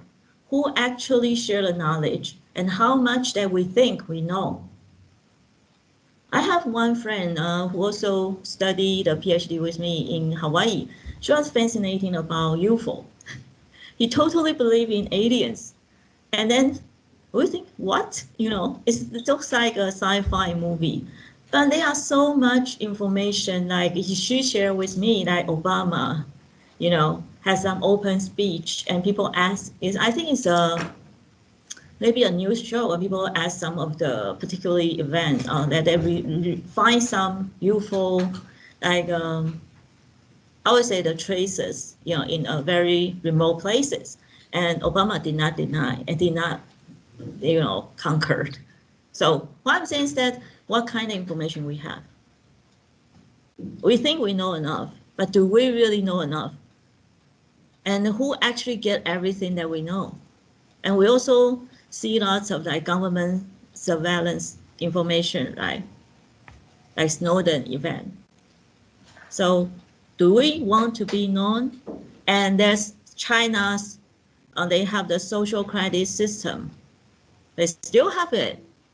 I think recent news about COVID-19, they have mobile pay, right? 口支付宝 using in China. So I think last January or February, they already got that indication. When you were in quarantine, they have different kinds of card in terms of your mobile pay. And then it will be retreated if you are not totally, positive in terms of agreeing, you are safe and healthy. So there are different ways to use technology. Ma Yun, Jack Ma, heard about him? Alibaba. Yeah, he disappeared recently. Yes, he disappeared recently, but just a couple years ago, he mentioned about using mobile, and not just mobile, and using a chip and implement it in our body. And said that would be how great the future that when we woke up, your IoT system in home, they knew that you were dehydrated and how much water you need, nutrition, and you can keep fit. And then the technology, the chip inside of you can pre-order something like U-bike for you to get a ride or the taxi. And if you were very interested, because the technology knows who you are and what kind of partner that you will prefer, or the girls, and when you want to purchase the movie theater's ticket, they will particularly pick the seat next to a beautiful girls that you like. It's all the very rosy technological future, all because of data, all because of, I would say, on the other dark side is control and surveillance. So whether technology is for your own good, for innovations, or is at your, I would say, expenses of security, privacy, and lots of other issues. So we need to think about that. So we interneted. Any question? Okay, you can talk. I have so many things, but I just want to ask something. Have you heard of the name like Alex Coogan? Alex Coogan? Can you talk a little bit? Yeah, he was like working at Facebook and doing something with big data, Basically, the whole Cambridge Analytica scandal started with him. Oh, okay. But Cambridge Analytica. He defends it's not what people think. Like it was not supposed to be something like this. It was supposed to be something not very harmful at all. I listened to a podcast like where he's also interviewed, but I don't also remember details that much. But I just want to ask like about that. Like it was more like actually a question about Cambridge Analytica. Okay. Good question. So Cambridge Analytica, people always related to using the third-party app and then collect the personal data.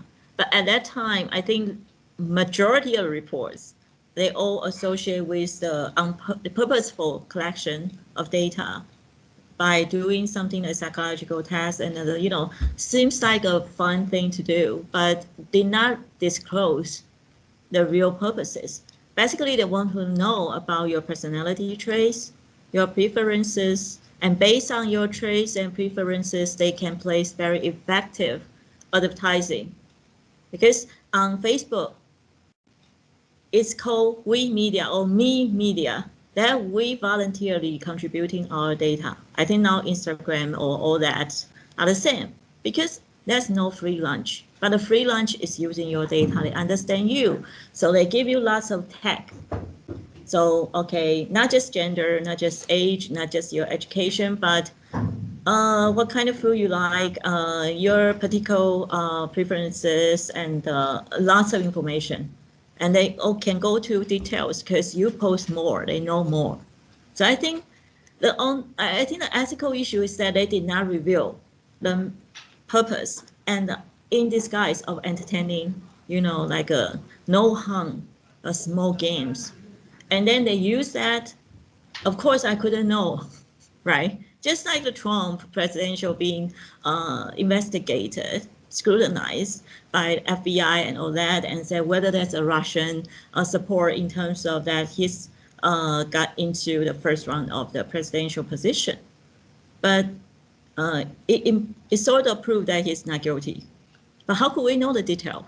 But what I'm saying is, of course, we can tell it's not ethical if they don't reveal the purpose and use your own preferences to sort of doing some misuse or undercover purposes for political elections. But Facebook also did something to help transparency in terms of advertising posted. So they have releasing who actually posts the advertising. And if you want to go to that site, you can see everything, who donate how much money. But of course, you can be, you can give money, like I give money to Tracy to purchase the money, not me. So she's totally clean. She's just an undergraduate student, not me, right? So there are lots of things actually behind. They are so deep. We have no idea what exactly happening. And it's so difficult. And right now, like we mentioned about AI can use the machine and then to create a real, so look like real stories and deepfake. So I think in future, the most important thing is what is real, what is true, what should we believe? Can we believe information from social media? Can we believe our good friends who also influencing by social media? Or can we believe those people in our like-minded groups? And maybe they are influencing by someone else with some hidden agenda. So we cannot be so skeptical, right? We are human. We need to live very happily.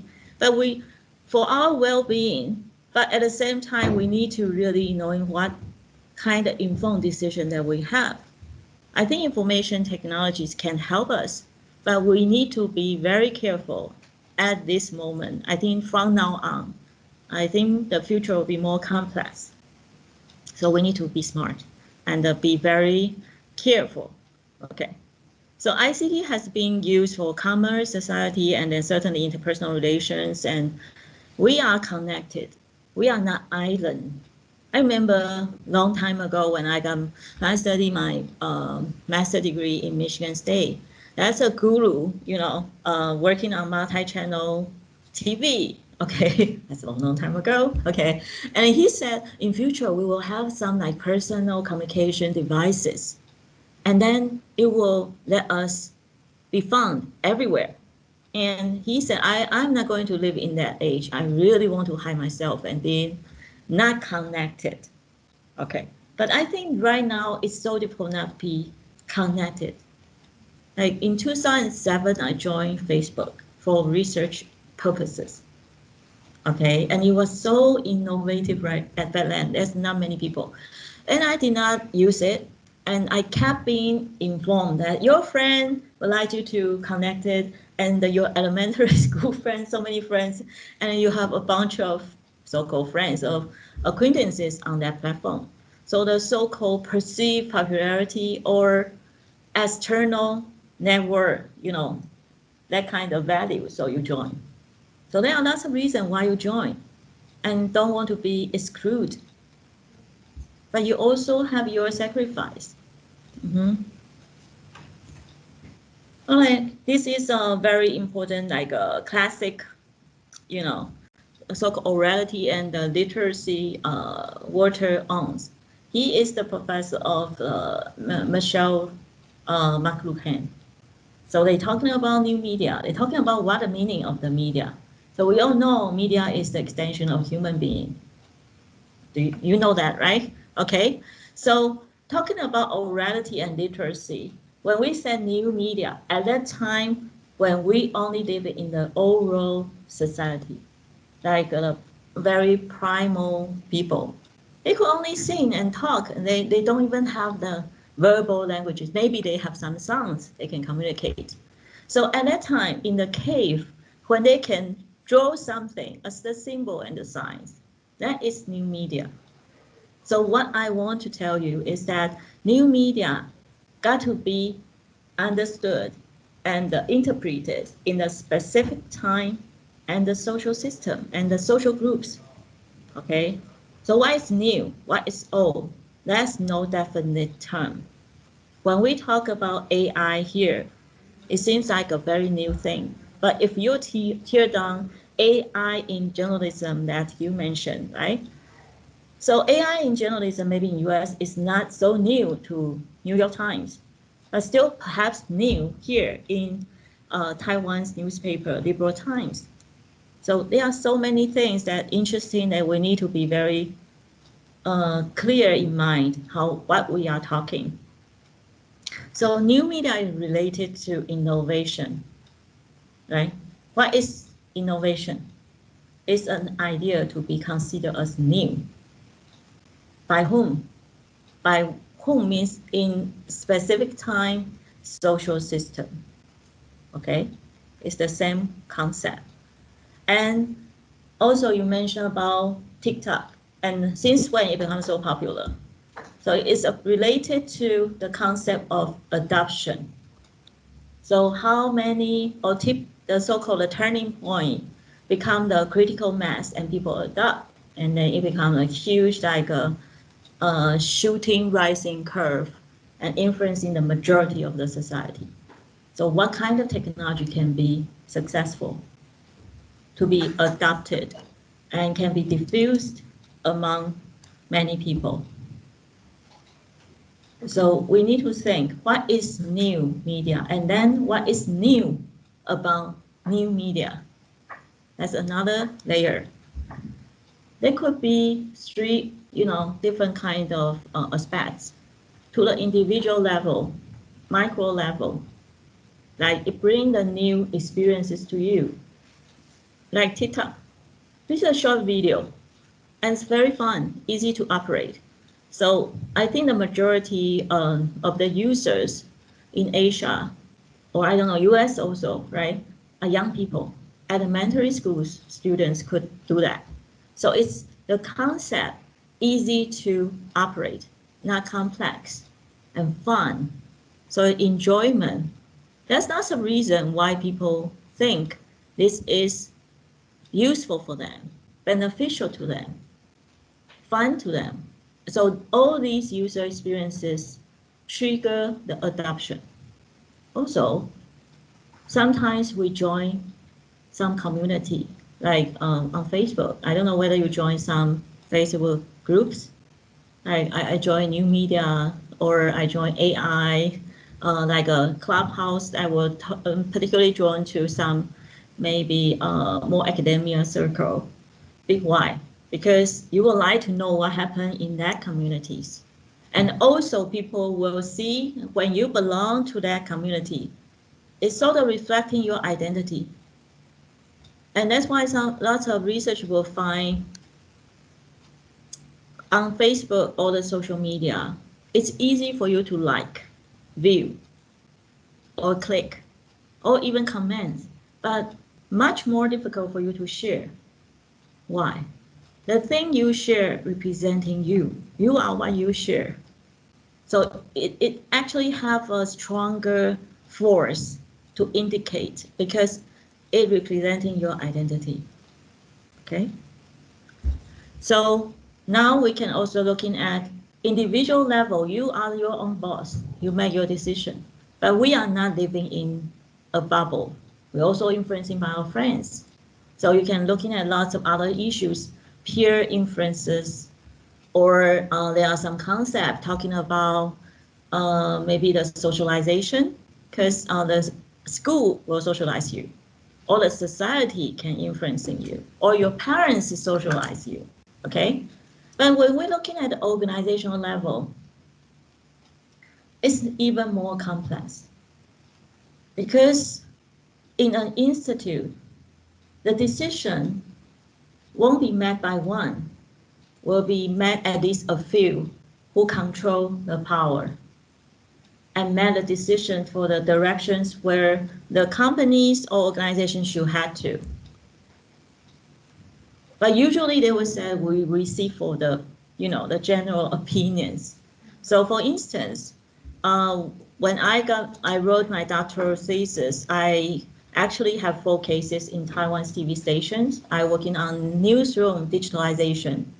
So it's from back then we used tape long time ago. So then we will use digital files. So from shooting, editing, and the broadcasting and archiving means the database, and then sharing all become digital.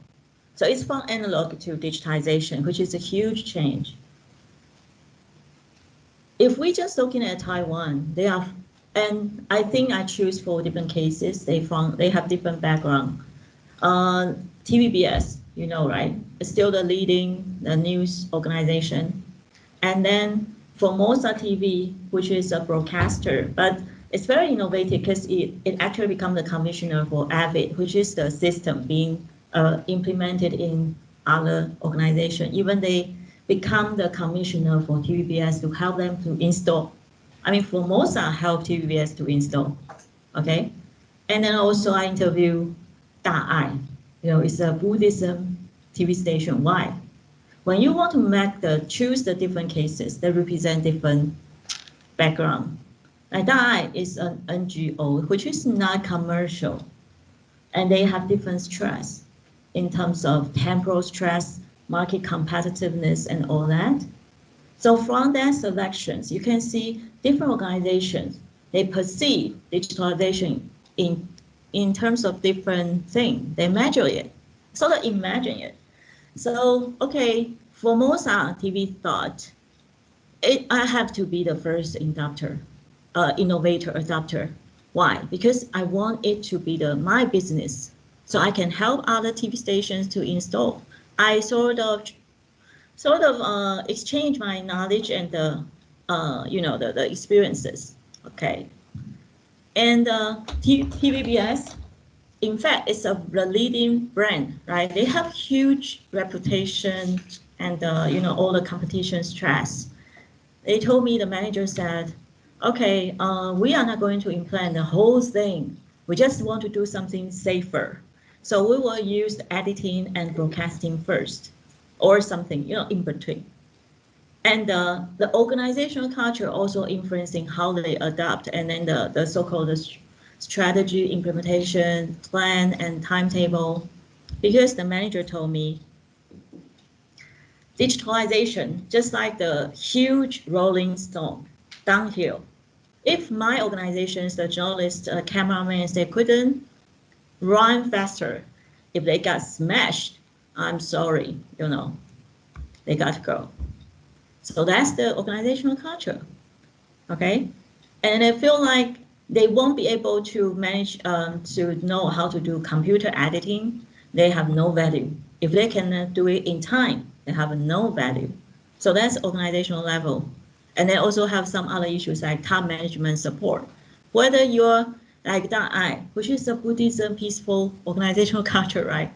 But unfortunately, it did not have lots of money. But they are so innovative because they totally switch to take this. It comes 6 people using the IT innovation switcher, all that. 6 people control the whole sub, which means the studio operation. And if you're looking at TBS or all the huge broadcasters, they have 10 to 11 people to do the work.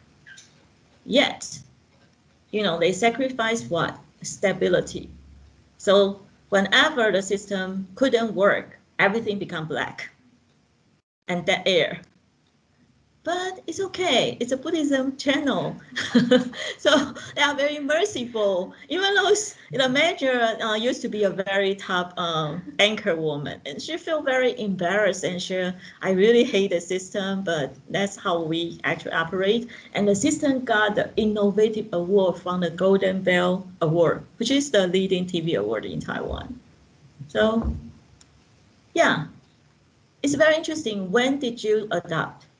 You want to be the first mover or later, safer? And why you adopt the technologies and what kind of technologies that you consider to adopt? Would that be compatible to your old system? Then you don't need to spend a lot and your people can get used to it easily. So it's a lot of things that you need to consider and it's so interesting. Okay. So that's a very complex interactions between the new technologies, possibilities, and the different phones. So there will be lots of experiments, trials, and fails, and successful story, and the pens. Okay, so that's new relationships has been established. So now we seems like we are talking about YouTube, a VTuber, not even YouTuber. But back then, when, okay, that will release my age, but it doesn't matter. When I was in Singapore, I asked the MediaCorp, which is the only TV station, but with multiple different language channel. Okay, Singapore only have one newspaper company and then one like broadcasting media company. I think 2007, 2008, I studied, and then I said, oh, so what do you think, if posted your content to YouTube? I said, no, they were our enemy. They think like the content posted on YouTube will be actually compete with their own channels. They did dislike that idea. Okay, so what I'm saying is about user-generated content. And later on, after like 2 or 3 years, I studied like a mobile broadcasting TV. Then I said, because they are applying for license. Okay, so they are a team, local team, including MediaCorp and some of the telcos. They work together to apply for that. And I said, so what kind of content you would like to put into the mobile broadcasting TV? Singapore is a very strict content regulation, censorship country. So they are very concerned if there are some content which is not right, okay? Why if just put it on and then they got into some trouble?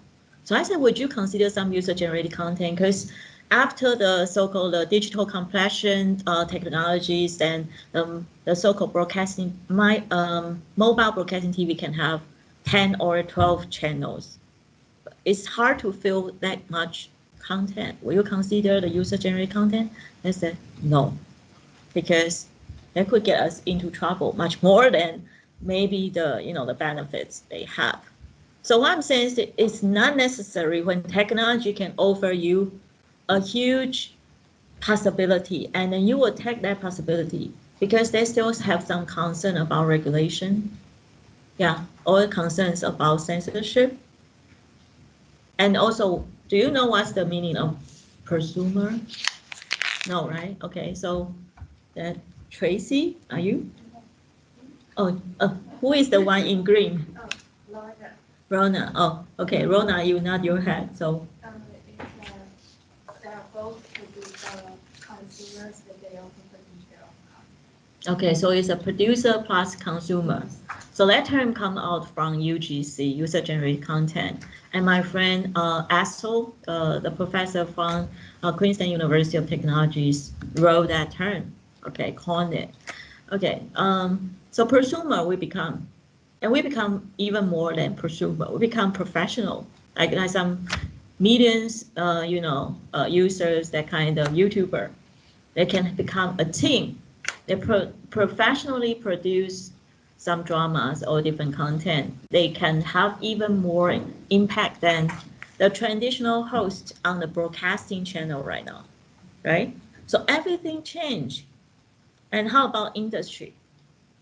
Industry is more macro level. So we have new ways of production. So when I talk about the different TV station adopting the digitization, that's organizational level. But you can look at the whole industry and see, okay, from perhaps my background, I always interested in video, TV, and this kind of topics. So in Michigan State, when I got my master's degree, I wrote something about interactive TV. But then Microsoft also invested some system about interactive TV. And the competition in terms of the perception of interactive TV came from two sides. One is the computer, industry. They think, oh, it will be a great opportunity for us to become media. But the TV industry definitely will defend and said, no, it's our own business. You are only the computer guy. But all along the way, like the competitions in mobile broadcasting TV. In China, I wrote a paper. Back then, there are also huge competition from the information telecoms because there are two different kinds of regulators. For the information, it's called MIIT. SART is the broadcasting side. They compete and leading the, all the companies they supervise to compete each other because they want to take the lead to move China's mobile broadcasting TV forward. It shouldn't be information. It shouldn't be mobile. It should be TV, right? Because their term is mobile broadcasting TV. But in the end, the competition, the content still win. So TV win, but they have their flaws. They don't know how to deal with user. Because in the past, broadcasting is one way.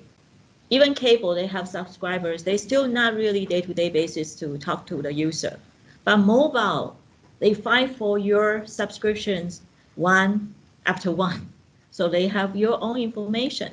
So that's very interesting. Industry, they fought with each other.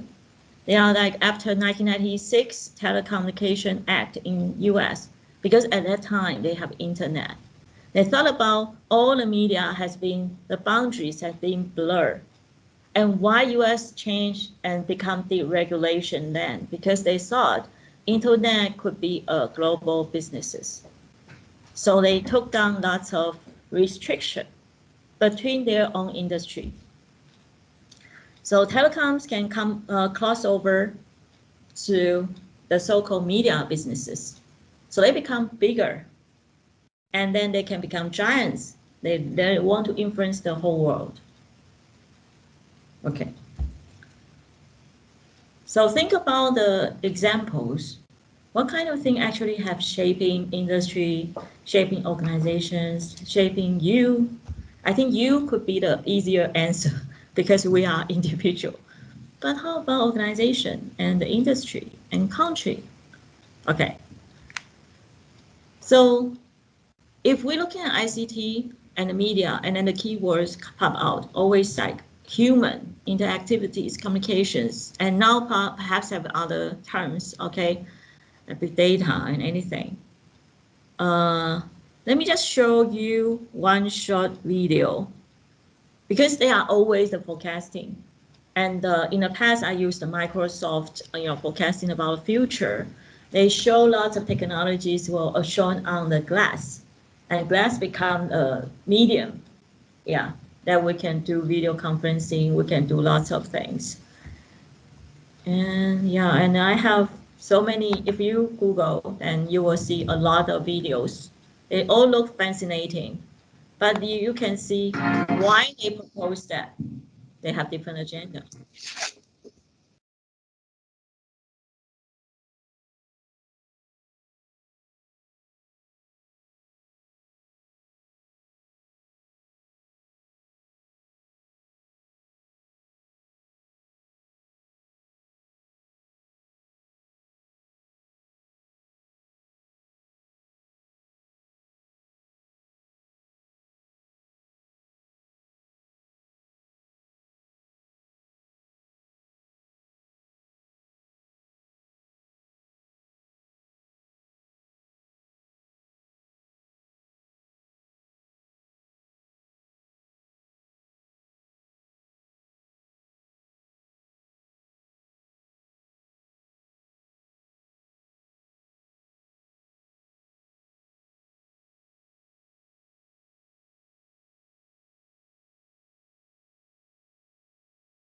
Because of time, I think it's so well written and well meant, right? So lots of slogans like how you see the world will create the world you see.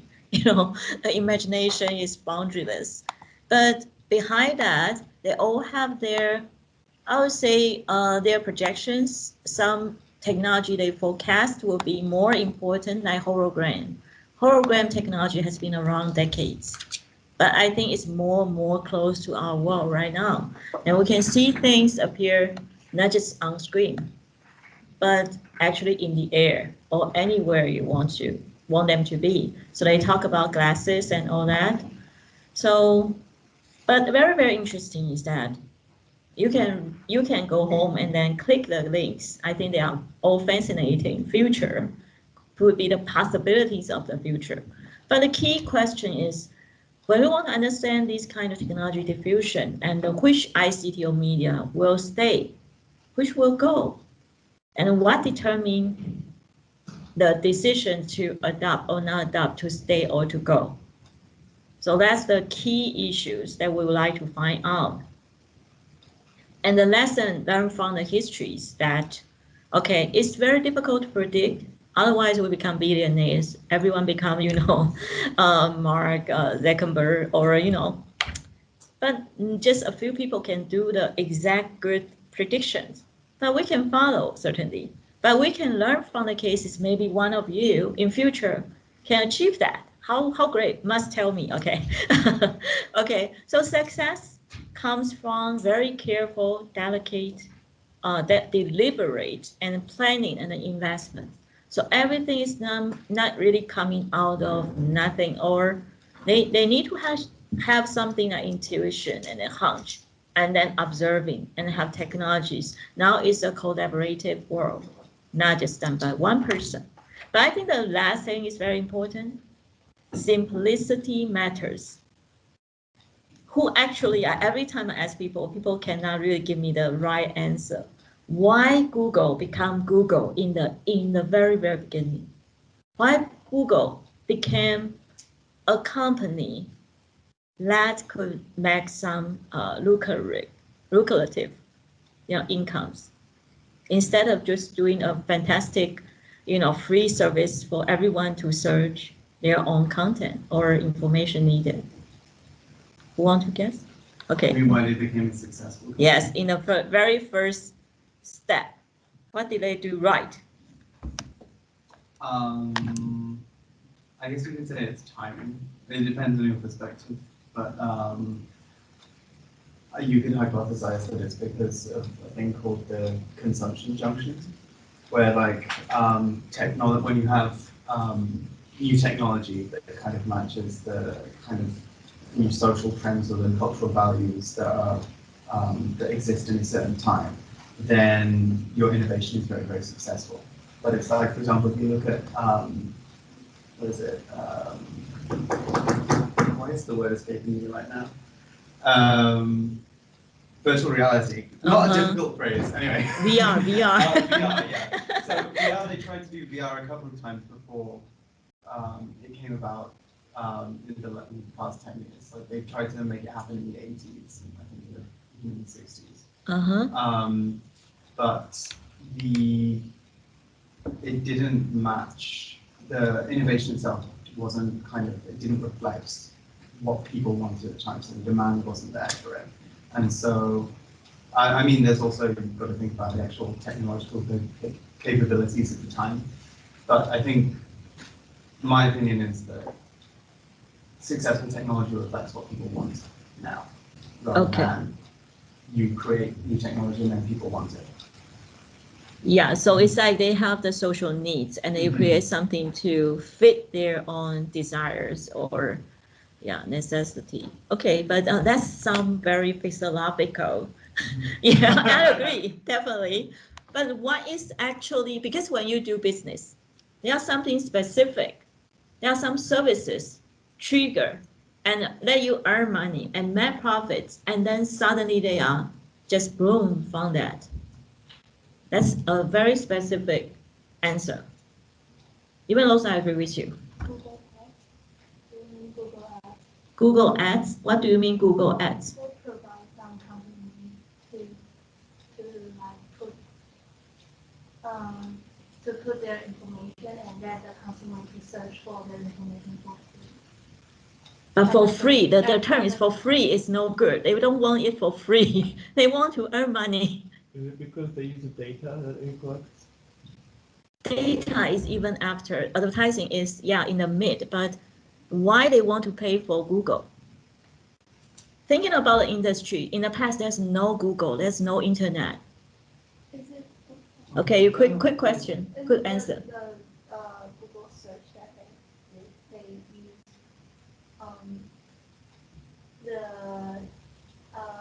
how much connections between items instead of just the words.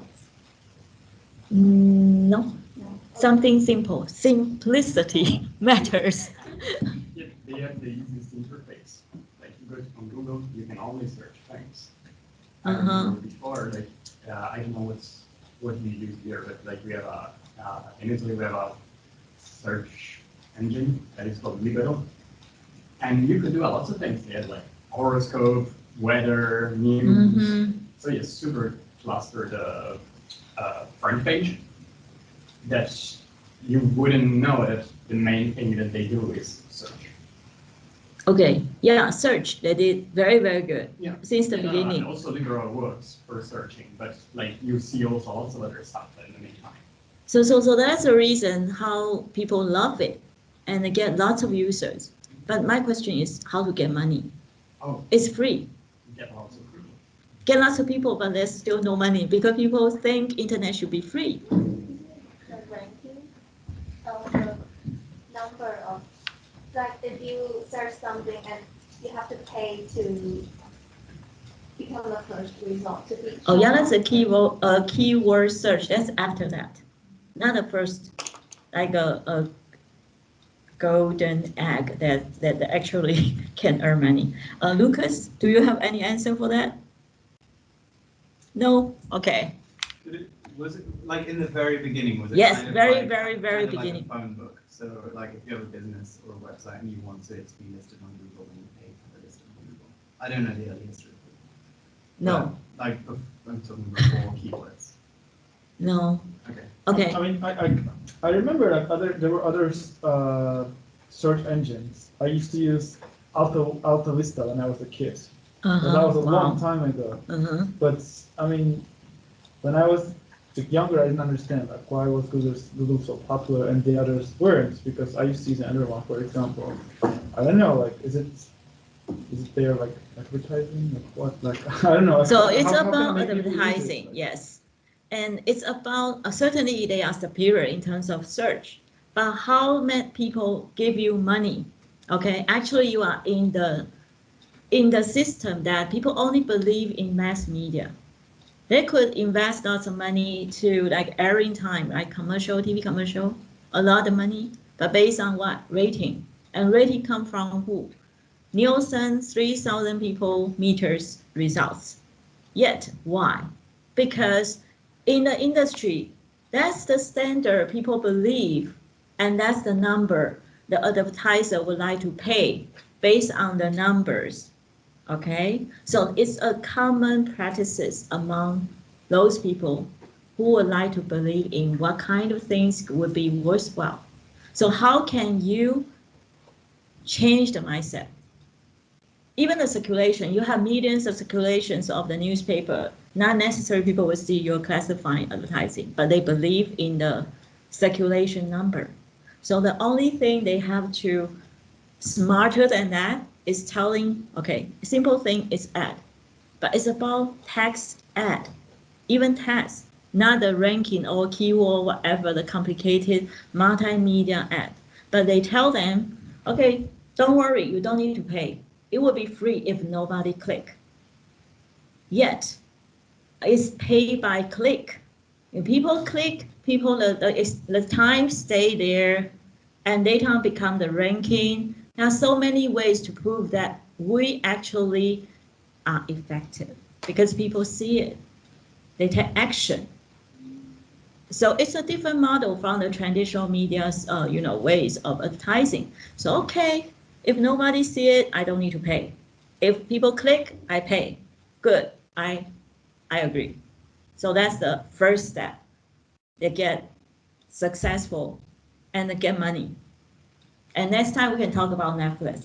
Okay, not just data. Data is the slogan, a fantastic world, but how they get people would like to subscribe. Yes, I agree. It's about human nature. It's about society. It's about the superior function. It's about lots of other things. But good things doesn't mean people would like to pay. They would like to have the good things for free. That's also human nature, And that's very strong-headed traditional operations, and they don't believe you are effective. If you are not effective, it's not our traditional custom ways of doing things. Why we need to believe in you? Yeah, so you need to change the mindset. Tell them what you can do, what you cannot. People cannot do. And who actually give you money, not user. They need the industry players first. Okay. Because of time, I skip a lot of things. That don't worry. We will come back in week 3 to teach all that, and we will discuss. But this is your assignment, so I definitely need to come here first. That's a guru. Unfortunately, he passed away. He's the professor of the business administration, Harvard University, Professor Clinton Christensen. And he has the idea and a very big concept, but interesting concept, talking about disruptive technology. And later on, it's not just technology, it should be disruptive innovation. And technology itself plus the strategy become the later world. So there are a few videos that you can read because it's a flick, classroom right now. So basically you go home, you read and watch, you Google, and you get your understanding what is disruptive innovation. Okay. Like I also give you some link, like the smart city, smart car, from our Elon Musk. Okay, and then they have some AR glasses or some of the videos that we did not have time to explore. There are so many examples, but it could be in the future. Now, I want you to think about what has happened. So it could be historical thing in that social system at that time. What kind of industry they did? They sort of conquered and then become the new media and then disrupted the whole industry. Or right now, you saw some evidence and that become now, and then they kill something else. Not really kill, but at least win. They become the leading brand or they become the very big things, influencing the incumbents.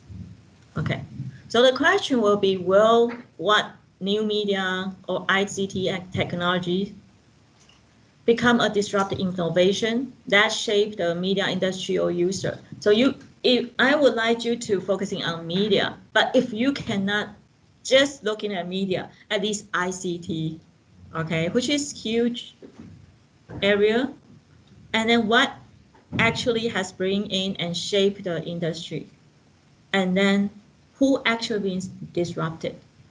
So you will have some winners, the leading brands. They have their own custom ways of doing things. All right.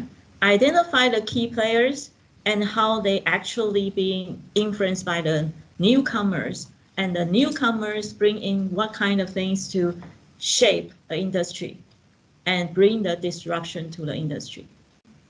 And certainly the context is very important. Like you mentioned, it could be 1990s, okay? It could be 2010s, it could be 2020s, but you need to identify in which country, in what time, and providing the supporting statistics and elaborate, justifying, okay, this is the so-called disruptive innovation because it at that time brings some disruption to certain industry in certain society, okay? That's, so you choose one technology, like digital media technology or ICT, to justify why you consider it as the disruptive innovation, which will cause some like media transformation or ICT industry transformation in a selective market industry or social system. So here listed some of the key things that you can think about. And I only need very brief, concise, but very solid answers. You don't need to write a long essay. So 500 to 10,000 words. So can be short, but need to be persuasive and with supporting documents, like information. So what is disruptive innovation? You need to say what is that, and then how you think, why you think your selected technology is one, and what did they actually has been, who being influenced, and what has been influenced, and time and social systems. Okay, so the due date will be March 12th. So there'll be a couple days before our next lecture in week 3. So you still have like 1 or 2 weeks, you know, more than 1 week to think and write a short answers to that. Okay. So here is the Facebook group. So you join our Facebook. I think Andrew, has you joined? No. Not yet. Okay. So I will add you in as long as you on the list, and then I will also maybe can change you to the manager, so you can help with the adding. Okay, so Melissa and Lucas, you get a assignment? Yes? Yes? Okay. Yes. Okay, good. So everyone in the room? Yeah, so the technology is it's got to be new media, right? New ICT. Yeah, ICT, information communication technology. So that's something that hasn't been mainstream yet. Sorry? Something, a technology that hasn't become mainstream yet.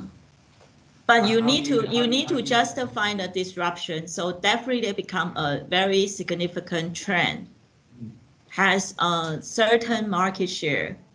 So whether it becomes super successful yet, I don't know, not necessary.